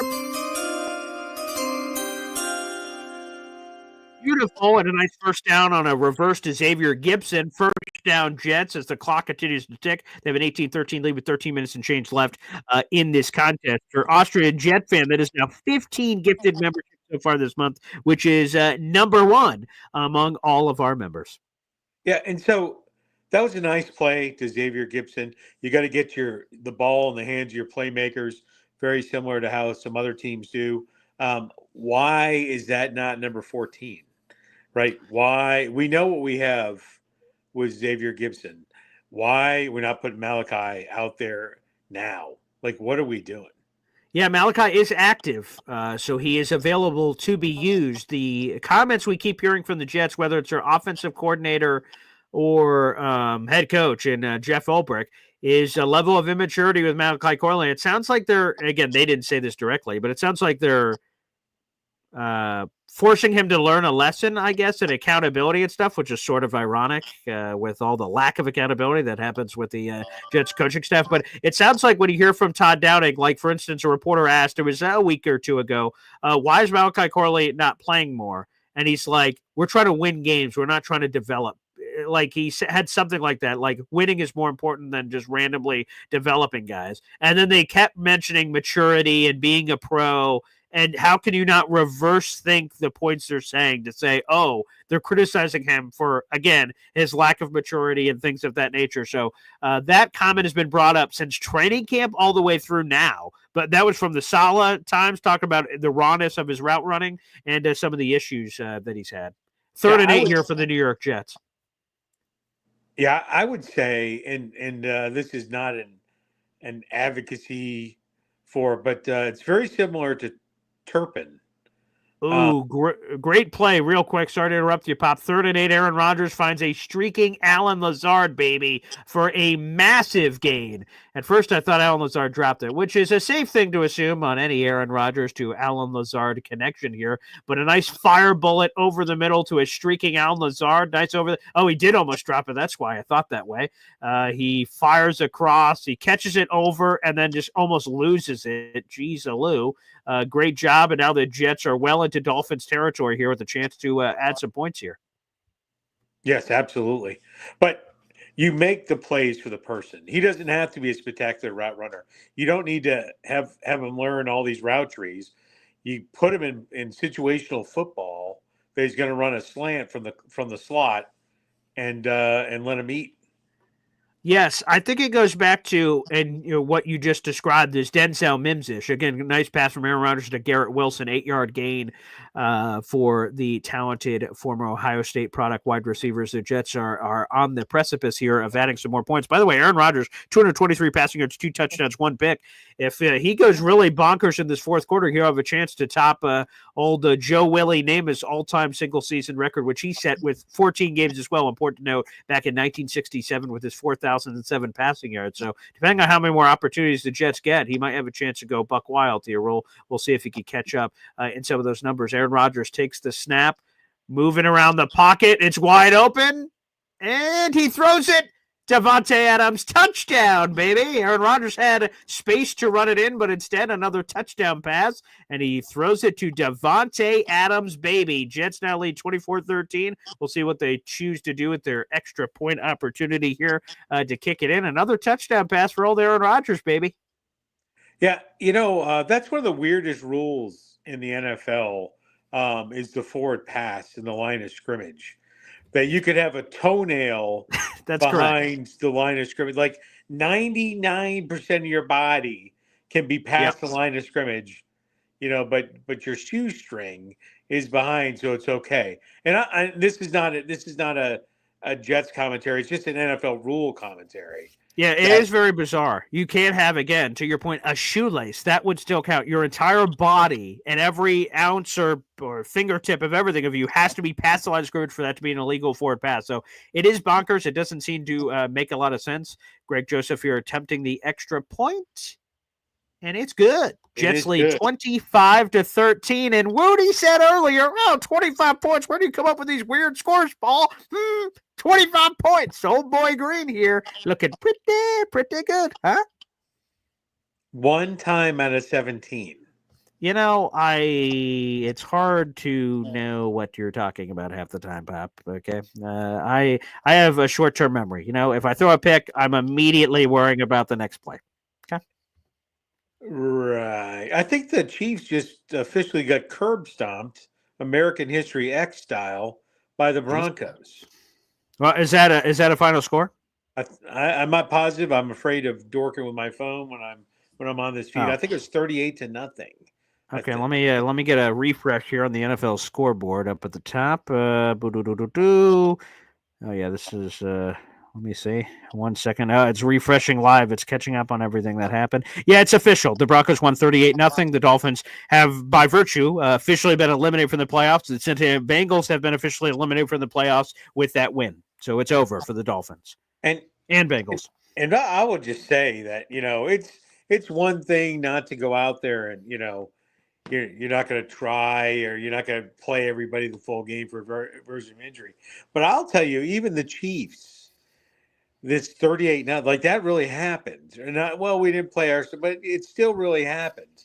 And I'll tell you that go back to the Jets Giants when the Patriots Giants when the Patriots are going for the undefeated season, when the Giants took them to the boards, if you will, when Rock'em Sock'em Robots, Slobberknocker football, and almost beat the Patriots. That had a hangover effect, even though the Patriots won. And it bled over into the Super Bowl. I'm going to tell you this: the Chiefs will have a bleed over effect from the 38-0 curve. Really? I believe. Interesting. That's a hot take. I like it. That's a hot take, though. They'll have the bye week, so they'll have some time in between some of these opportunities. Of course, we'll see ultimately what they do with it. And as I'm getting the scoreboard ready for the end of this game, potentially, obviously, what's going to happen with the New York Jets Miami Dolphins for our heavy Facebook page, which we'll be putting up.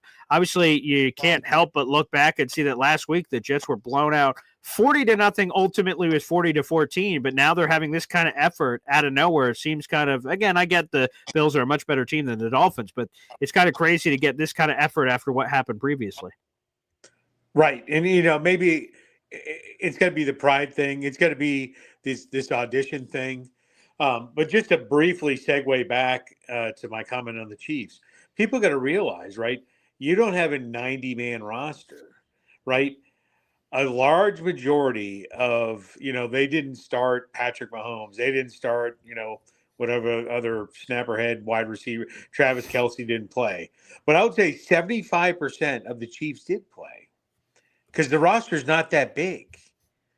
Yeah, right? I guess you still have to trot out 11 people on offense, 11 people on defense, and some mixed bag on special teams, plus the long snapper and kicker and all that other stuff. The large majority of the Kansas City Chiefs played in that game, and they just got their asses whooped by the Denver Broncos. Someone they very may likely see maybe in the first round. Yeah, I believe that's official. I believe the Broncos will be traveling to Buffalo for the 2-7 seed matchup, which, by the way, here's another statistic. Aaron Rodgers now has the third most passing touchdowns in a single season in Jets history all time. He has 27 passing touchdowns. Ryan Fitzpatrick had 31 in 2015. Vinny Testaverde had 29 in 1998. And Aaron Rodgers is third on the list, just beating out a three-way tie between Joe Namath, Mark Sanchez, and Al Duro. There you go, from 1960. They each had 26 passing touchdowns. Aaron Rodgers is all to himself in third place on that list. Congratulations, Aaron Rodgers. Yeah, I'm actually, if we didn't have a new GM coming, if we didn't have a new head coach coming, people would, you go to Cancun or wherever you're going to go, Sure. right? And you're going to forget. You're like, oh, well, look at Aaron's stats. How could we possibly let him go? And someone that didn't have the skin, wait a minute, what are you talking about? Let's dissect a little further, right? Those stats are, I hate to use your word you use over and over again, but it's fake news, if you will. No, I guess that's one way to put it. If you want to call it that, I don't know why you would call it that, but yeah, they're real. Sure. Right, and well, I guess it's a stat that he has the third most touchdowns for the least amount of wins as anyone in Jets history. I But don't I know if know that's that true. winning is not a quarterback stat. Some person that needs to go to the store and buy a shirt that they identify as a moron would say that winning is not a quarterback stat. By the way, those records of some of those guys, Al Duro had a 6-7 record when he had those 26 touchdowns in 1960. Mark Sanchez was 8-8 in 2011. Joe Namath was 8-5-1 in 1967. That was also his 4,007-yard season. And the two quarterbacks above him on the single-season passing touchdown list. Oh, nice sack! Good Lord, have mercy. That was a loose ball. I think they're going to calm down. Or maybe not. Quincy Williams just potentially scored a touchdown. I'm not sure if they're going to give him credit for that touchdown on 3rd and 7. It looked like a big sack there by the New York Jets. It might review that. I think his tea kettle was down. His tea kettle could have very well been down. The two quarterbacks are ahead on the single-season passing touchdown list. Vinny Testaverde and Ryan Fitzpatrick had better records, 10-6 and 12-1, respectively. Here, let's take another gander here at this. Michael Clemens with the Sackapalooza. It was an incomplete pass. I don't know if they're calling him like a forward momentum stop with him being grabbed. I don't know if the refs are going to give him that, but yeah, it looks like that incomplete instead. Incomplete 4th and 7. Good play there for Michael Clemens, though. Solid play. Yeah, there's a lot of these. I'll tell you what, for we had the blowout we just talked about, but a lot of these other games have been crazy today. Atlanta, Carolina, Seattle, and the Rams. Everyone's out there. It's like the Wild West out there. Yeah, it's been a lot of fun. Week 18 can be a little weird. There's some preseason-ish feel to some games, but then obviously we got the amazing Sunday Night Football game tonight. It's going to be awesome with Lions-Vikings, the winner, NFC home field advantage throughout the entire playoffs, and the loser gets freaking the 5th seed has to travel the entire time outside of the wild circumstance where 6 and 7 maybe meets them in the NFC Championship game, which is incredibly unlikely where they would host in that very odd scenario. So yeah, it's there's a lot on the line tonight. Yeah, I would say, literally there's never been a game where two teams have met in week 18 or 17. Let's just call it the last week of the season, shall we? Sure. 2 14-2 teams. Yeah, that's the most wins combined of two teams ever. That's correct. You're going to meet the last week of the season for the division title. And then that just goes to speak to, I think the NFL is going to go to seeding similar to the NBA. The divisions used to have 6 teams in it. Now you have 4 teams. Well, I won the division of 4 teams. I mean, what are we talking about? We could actually get into a healthy conversation about this. I feel very passionately that despite this, again, that no matter what happens tonight, they're both 14-2. A 14-win team will be traveling on the road in the wild card round. To me, the divisions are sacred. And when you win your division, you earn a home playoff game and you win your division. Those games mean more. You play them twice. The Jets-Dolphins game means more than Jets-Cowboys. It's you're playing against someone twice a year. You're fighting for your dominance of whatever that means. And divisions go hot and cold. Again, one of the other examples in league history, of course, is the Seattle Seahawks, who won their division at 7-9. They welcomed in the defending Super Bowl champion Saints, who were 11-5 that year. The Saints had to travel. A lot of people argued they shouldn't have had to travel. They did. Beastquake later, and the Seattle advantage totally affected that game. The defending Super Bowl champions out. The Seahawks have that crazy viral moment. So to me, I am a staunch supporter of the divisions should lead to home playoff games, and I am not for reseeding. And I get it this year, and there's examples every couple of years where you're like, what? This is so bizarre. Again, the divisions just mean more, and they should mean more. The NFL tells us they mean more. That's why in the final 2 weeks of the season, they've changed that to the scheduling. We're having these divisional games. In the old days, you'd had random games. The Jets and Cowboys could have been playing right now. They didn't care about that. Now, it's a very big piece of the puzzle. To me, I'm all about home playoff games. Some years divisions are really good. Some years divisions are really bad, but, it's hot and cold, just like football. It's easy to win an argument when you ramble on and don't let the other person have any counterpoints. Okay, so give your counterpoints. Tip of the cap to you. Tip of the cap. Sure. What's your counterpoint? Games have always been the last game of the season. I don't know how far back you're going, but that's not okay.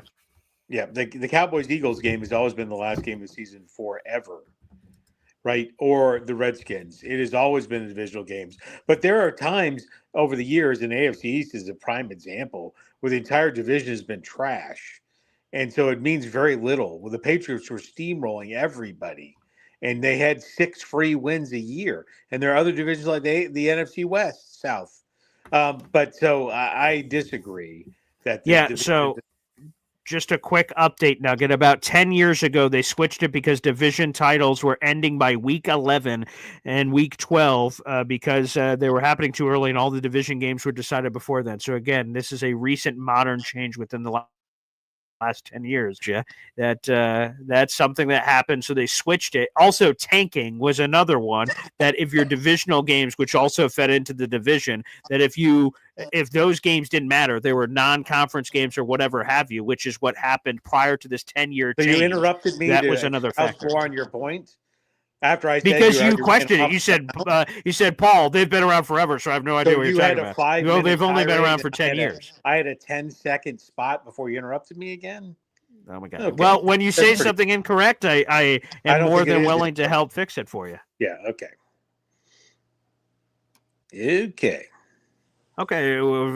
Correct me. You believe that I'm still wrong, so no. Please. Well, I don't have the ability to look stuff up at this point, and I'm not going to counteract you on your own show. But anyways, I don't mind if I say something wrong. I'd love to be corrected. I want the most accurate information for the people. Have a great day. Okay, there he is, Pop, getting a little frustrated and just jumping off the show. But it is true that the divisional changes is a modern change within the last 10 years. I actually thought it was more recent than that, but still, within the last 10 years that those divisional games are at the end of seasons because those mean more. And I know, like I said, a lot of people are not for, they're not, they want reseeding. Like this year, the fact that a Vikings or Lions team, one of them is going to have 14 wins and one of them is going to travel. People want reseeding. These are unique scenarios. And even if this happened all the time, again, I'm for the divisions. AFC East means more. The Jets, the Patriots games mean more. The Bills games mean more. The Dolphins games mean more. And they should mean more. So every once in a while, you get a 7-1 team. By the way, Dolphins scored a touchdown. It was 25-13, second and goal, touchdown pass to Jonnu Smith. But there is a flag on the play. Let's see what the flag is. With 5:20 run remaining, again, the Jets lead 25-13. We'll see what happens here.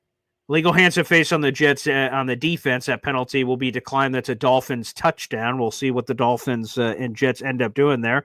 Dick Chimney, here's your 25-20. Huh? Let's see. DNY for life, by the way, a 5-pack of memberships being gifted here on the show, baby. You love to see it. Boom shakalaka. We appreciate you, buddy.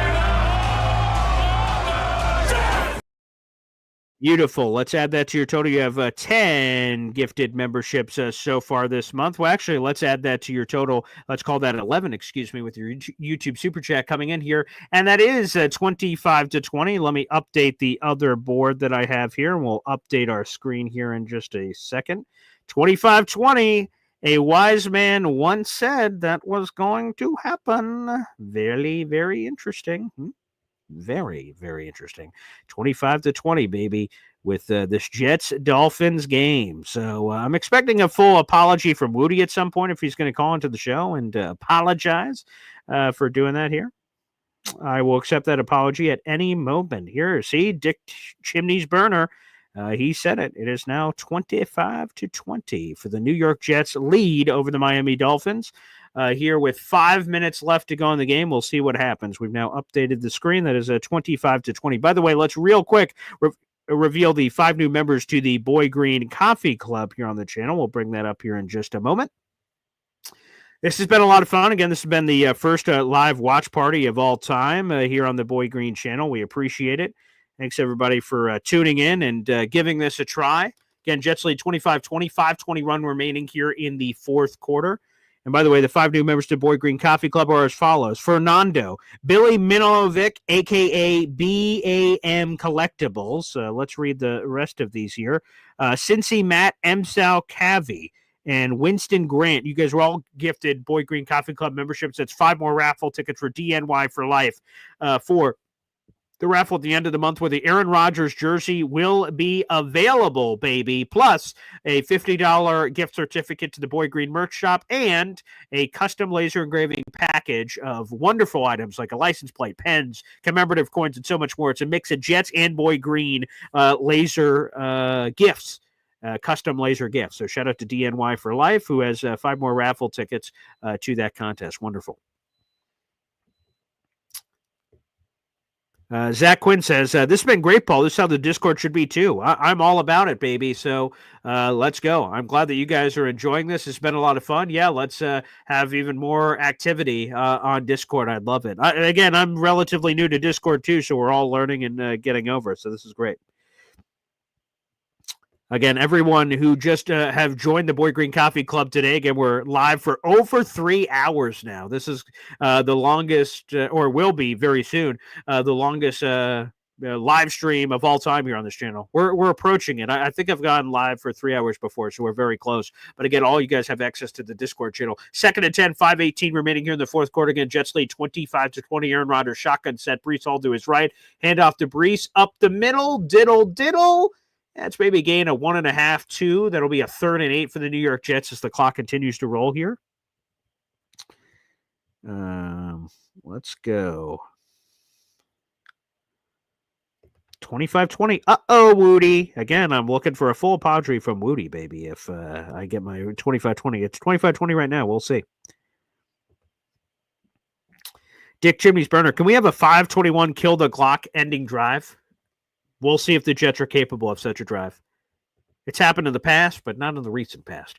We'll see. Aaron Rodgers has been on today. He has 3 touchdown passes, 502 passing touchdowns for old Aaron Rodgers today. Takes it. A lot of pressure here. Aaron Rodgers, flick of the wrist, pass to Davante Adams, and booyah, that's a catch. 3rd down conversion, Davante gosh darn Adams, baby. Woo-wee! What a throw. What a rip from Aaron. You had that nice little stutter step by Davante, pulls back. 1-2. Beautiful. Oh, God, Davante is so freaking good. Look at that catch. 1-2, 2 feet in. That's a 1st down conversion. 1st down. Holy crap. Great pass catch combination. Oh, my goodness gracious. Aaron Rodgers is freaking dealing here, people. He is bleeping dealing. Wow. All right. See, Aaron Rodgers takes it. Quick pass over to Garrett Wilson. Nice little whoop. That's another 1st down for the New York Jets. 1st down on 1st down. 1st and 10. Let's go, baby. Aaron Rodgers up to 268 passing yards, baby. Wow, what a game from Aaron. He's been moving around. He's looked good. Again, the first quarter was ugly, but besides that, I mean, Aaron has been friggin' dealing here, people. Davante Adams has looked good. Great getting Garrett Wilson in here. Hector Cabrera.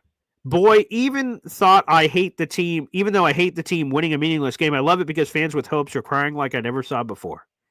Again, I think people who are talking about the tanking are just kind of whatever the word is. If it would be a different conversation, if all of the things that needed to happen for the Jets earlier in the day would have happened, the Jets would have had a path to the number 3 overall pick. And the Jets win this game, I can understand people being upset. But the difference between 5, 6, 7, 8, 9, like, it's a very minuscule difference. Again, maybe I'll be proven wrong on draft day. And, hey, that'll be a big question. We're about to have our draft expert on the show tomorrow morning live, our first draft expert of the season, Damian Parson, who does this for a living. We'll ask him if the Jets made a critical mistake. I'll put that in my notes to ask him tomorrow. Did the Jets make a mistake winning this game as they're currently looking set to do? 2nd and 6 for Aaron Rodgers, shotgun set.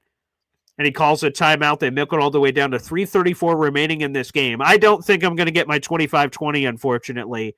I think the Jets are going to score more than that, but I do want to take a picture of this and send this to Woody so he doesn't forget, though, for sure.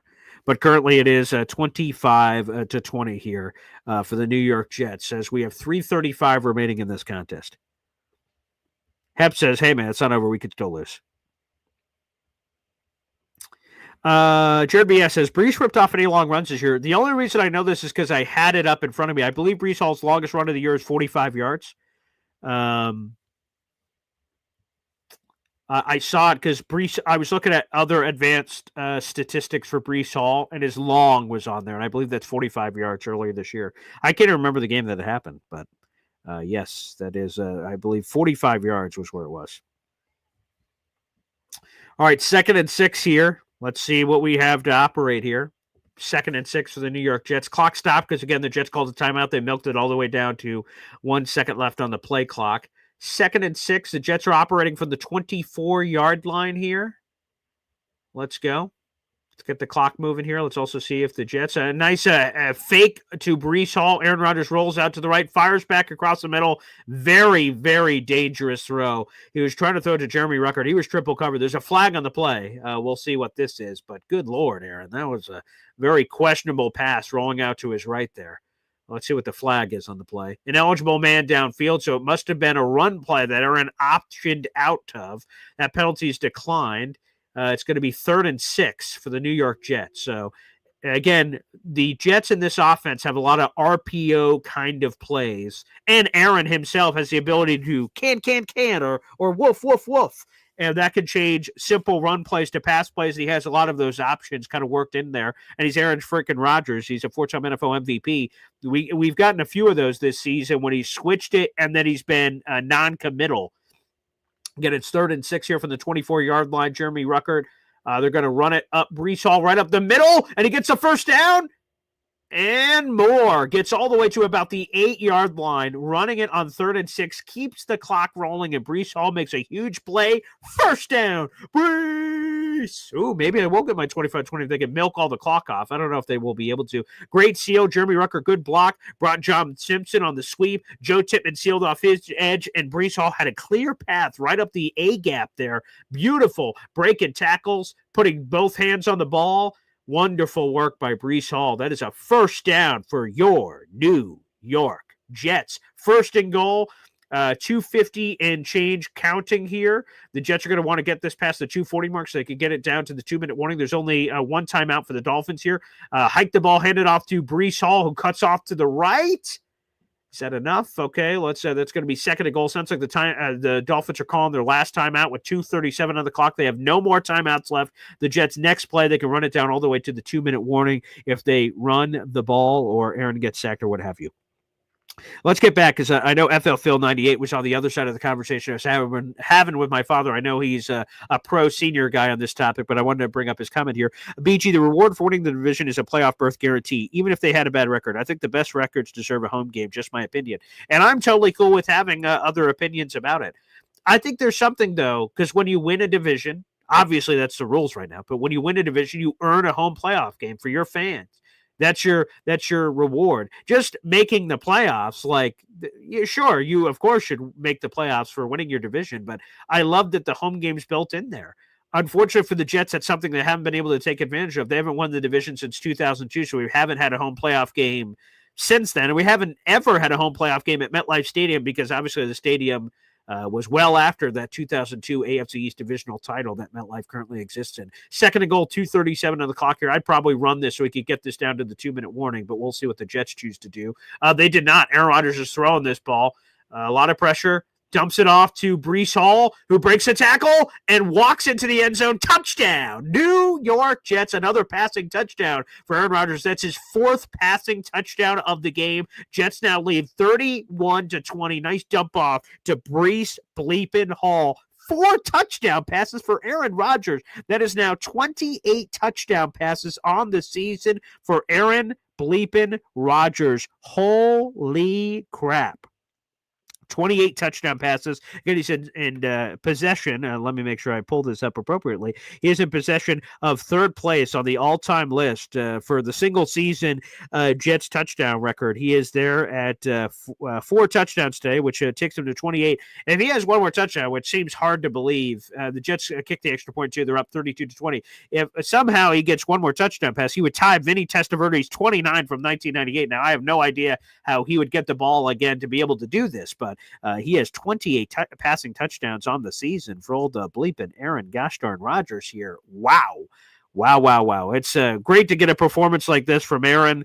And, of course, this comes at the end of the season, which makes you go, But it's been incredible. So 25-20, hopefully someone took a picture of that and sent that to Woody. I would really appreciate it. Let's update the board here. 32-20 for the Jets over the Miami Dolphins. Very, very nice. Awesome.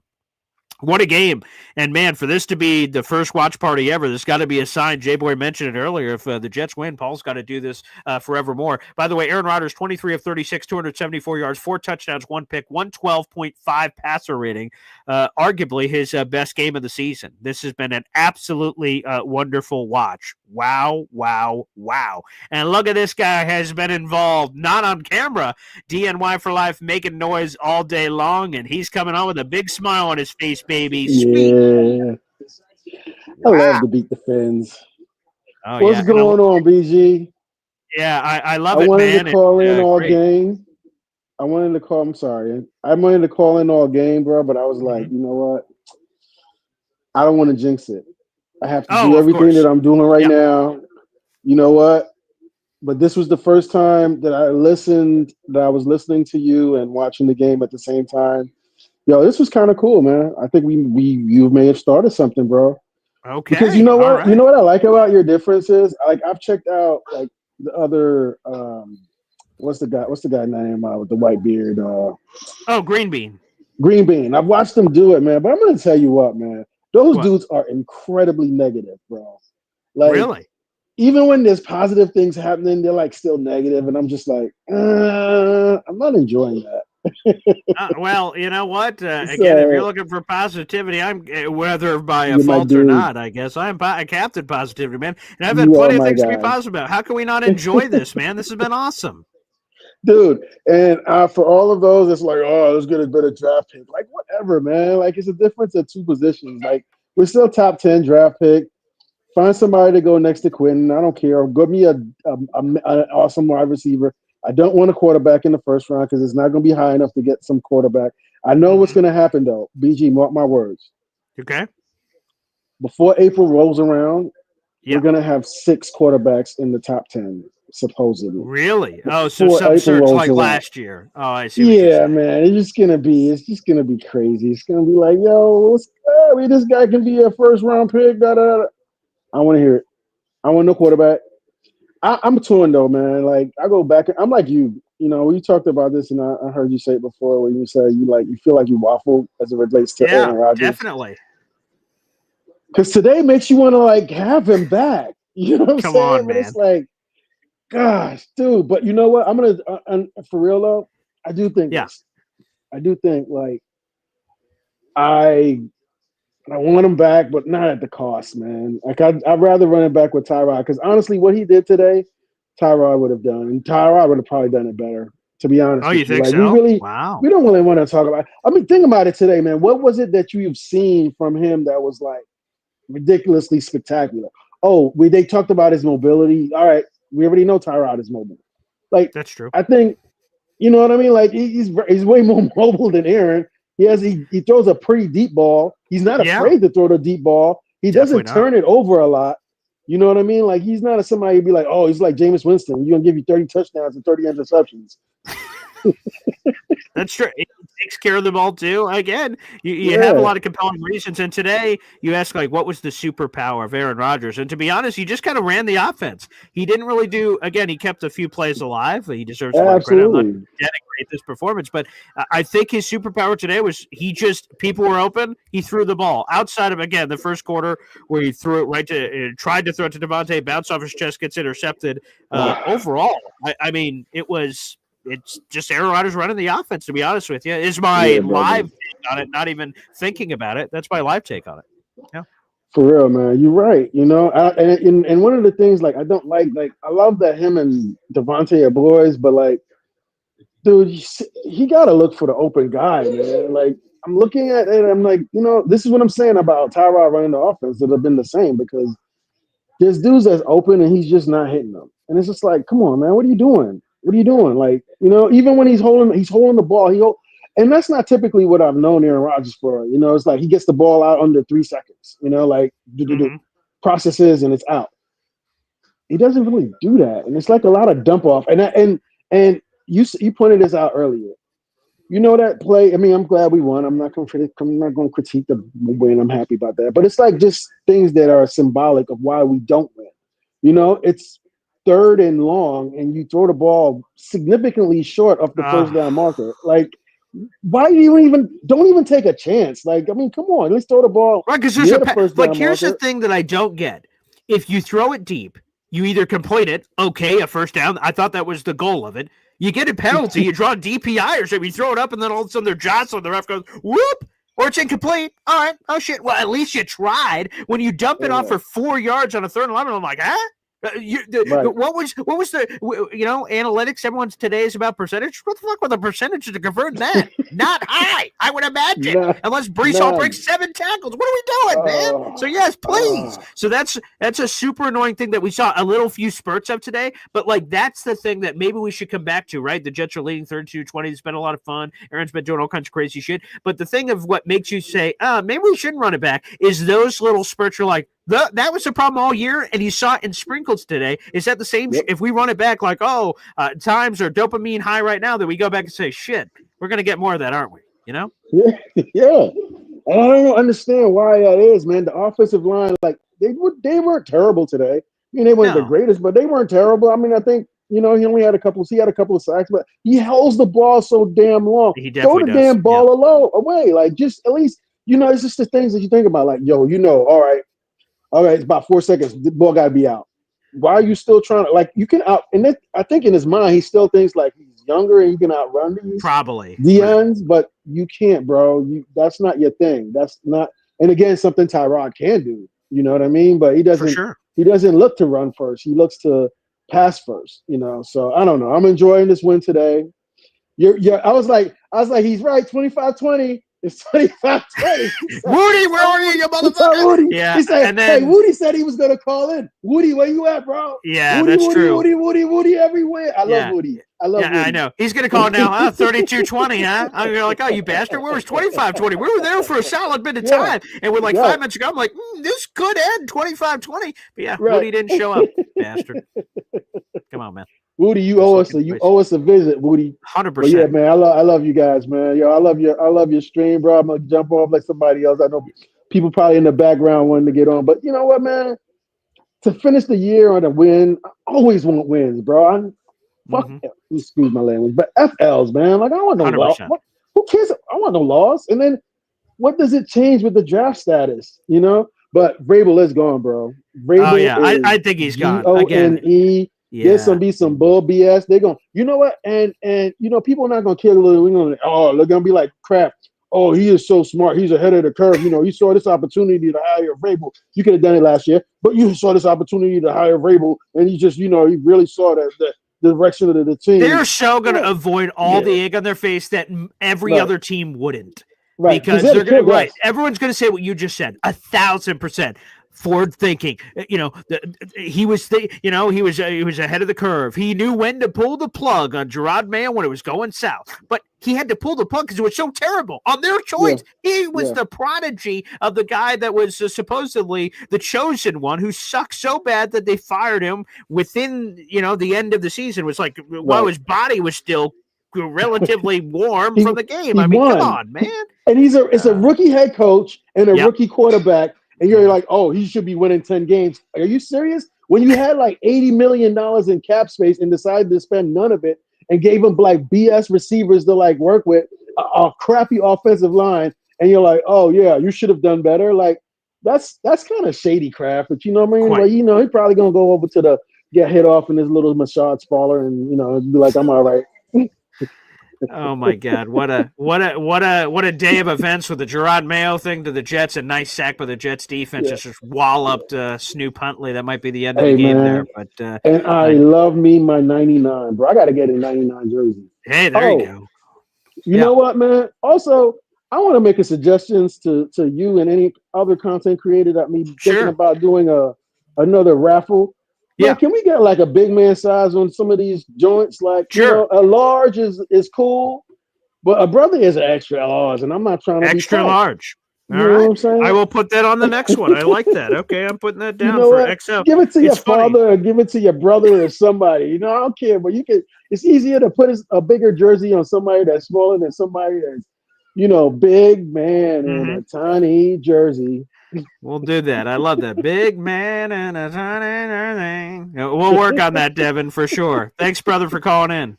Hey, man, I love it, brother. Thank you, man. You have a great rest of your day, man. Enjoy your All right, you too. And thanks for all the super chats. It's a final, baby. The Jets win 32-20 over the Miami Dolphins, baby. It feels absolutely great for all this to happen. Unbelievable. Awesome. Let's go.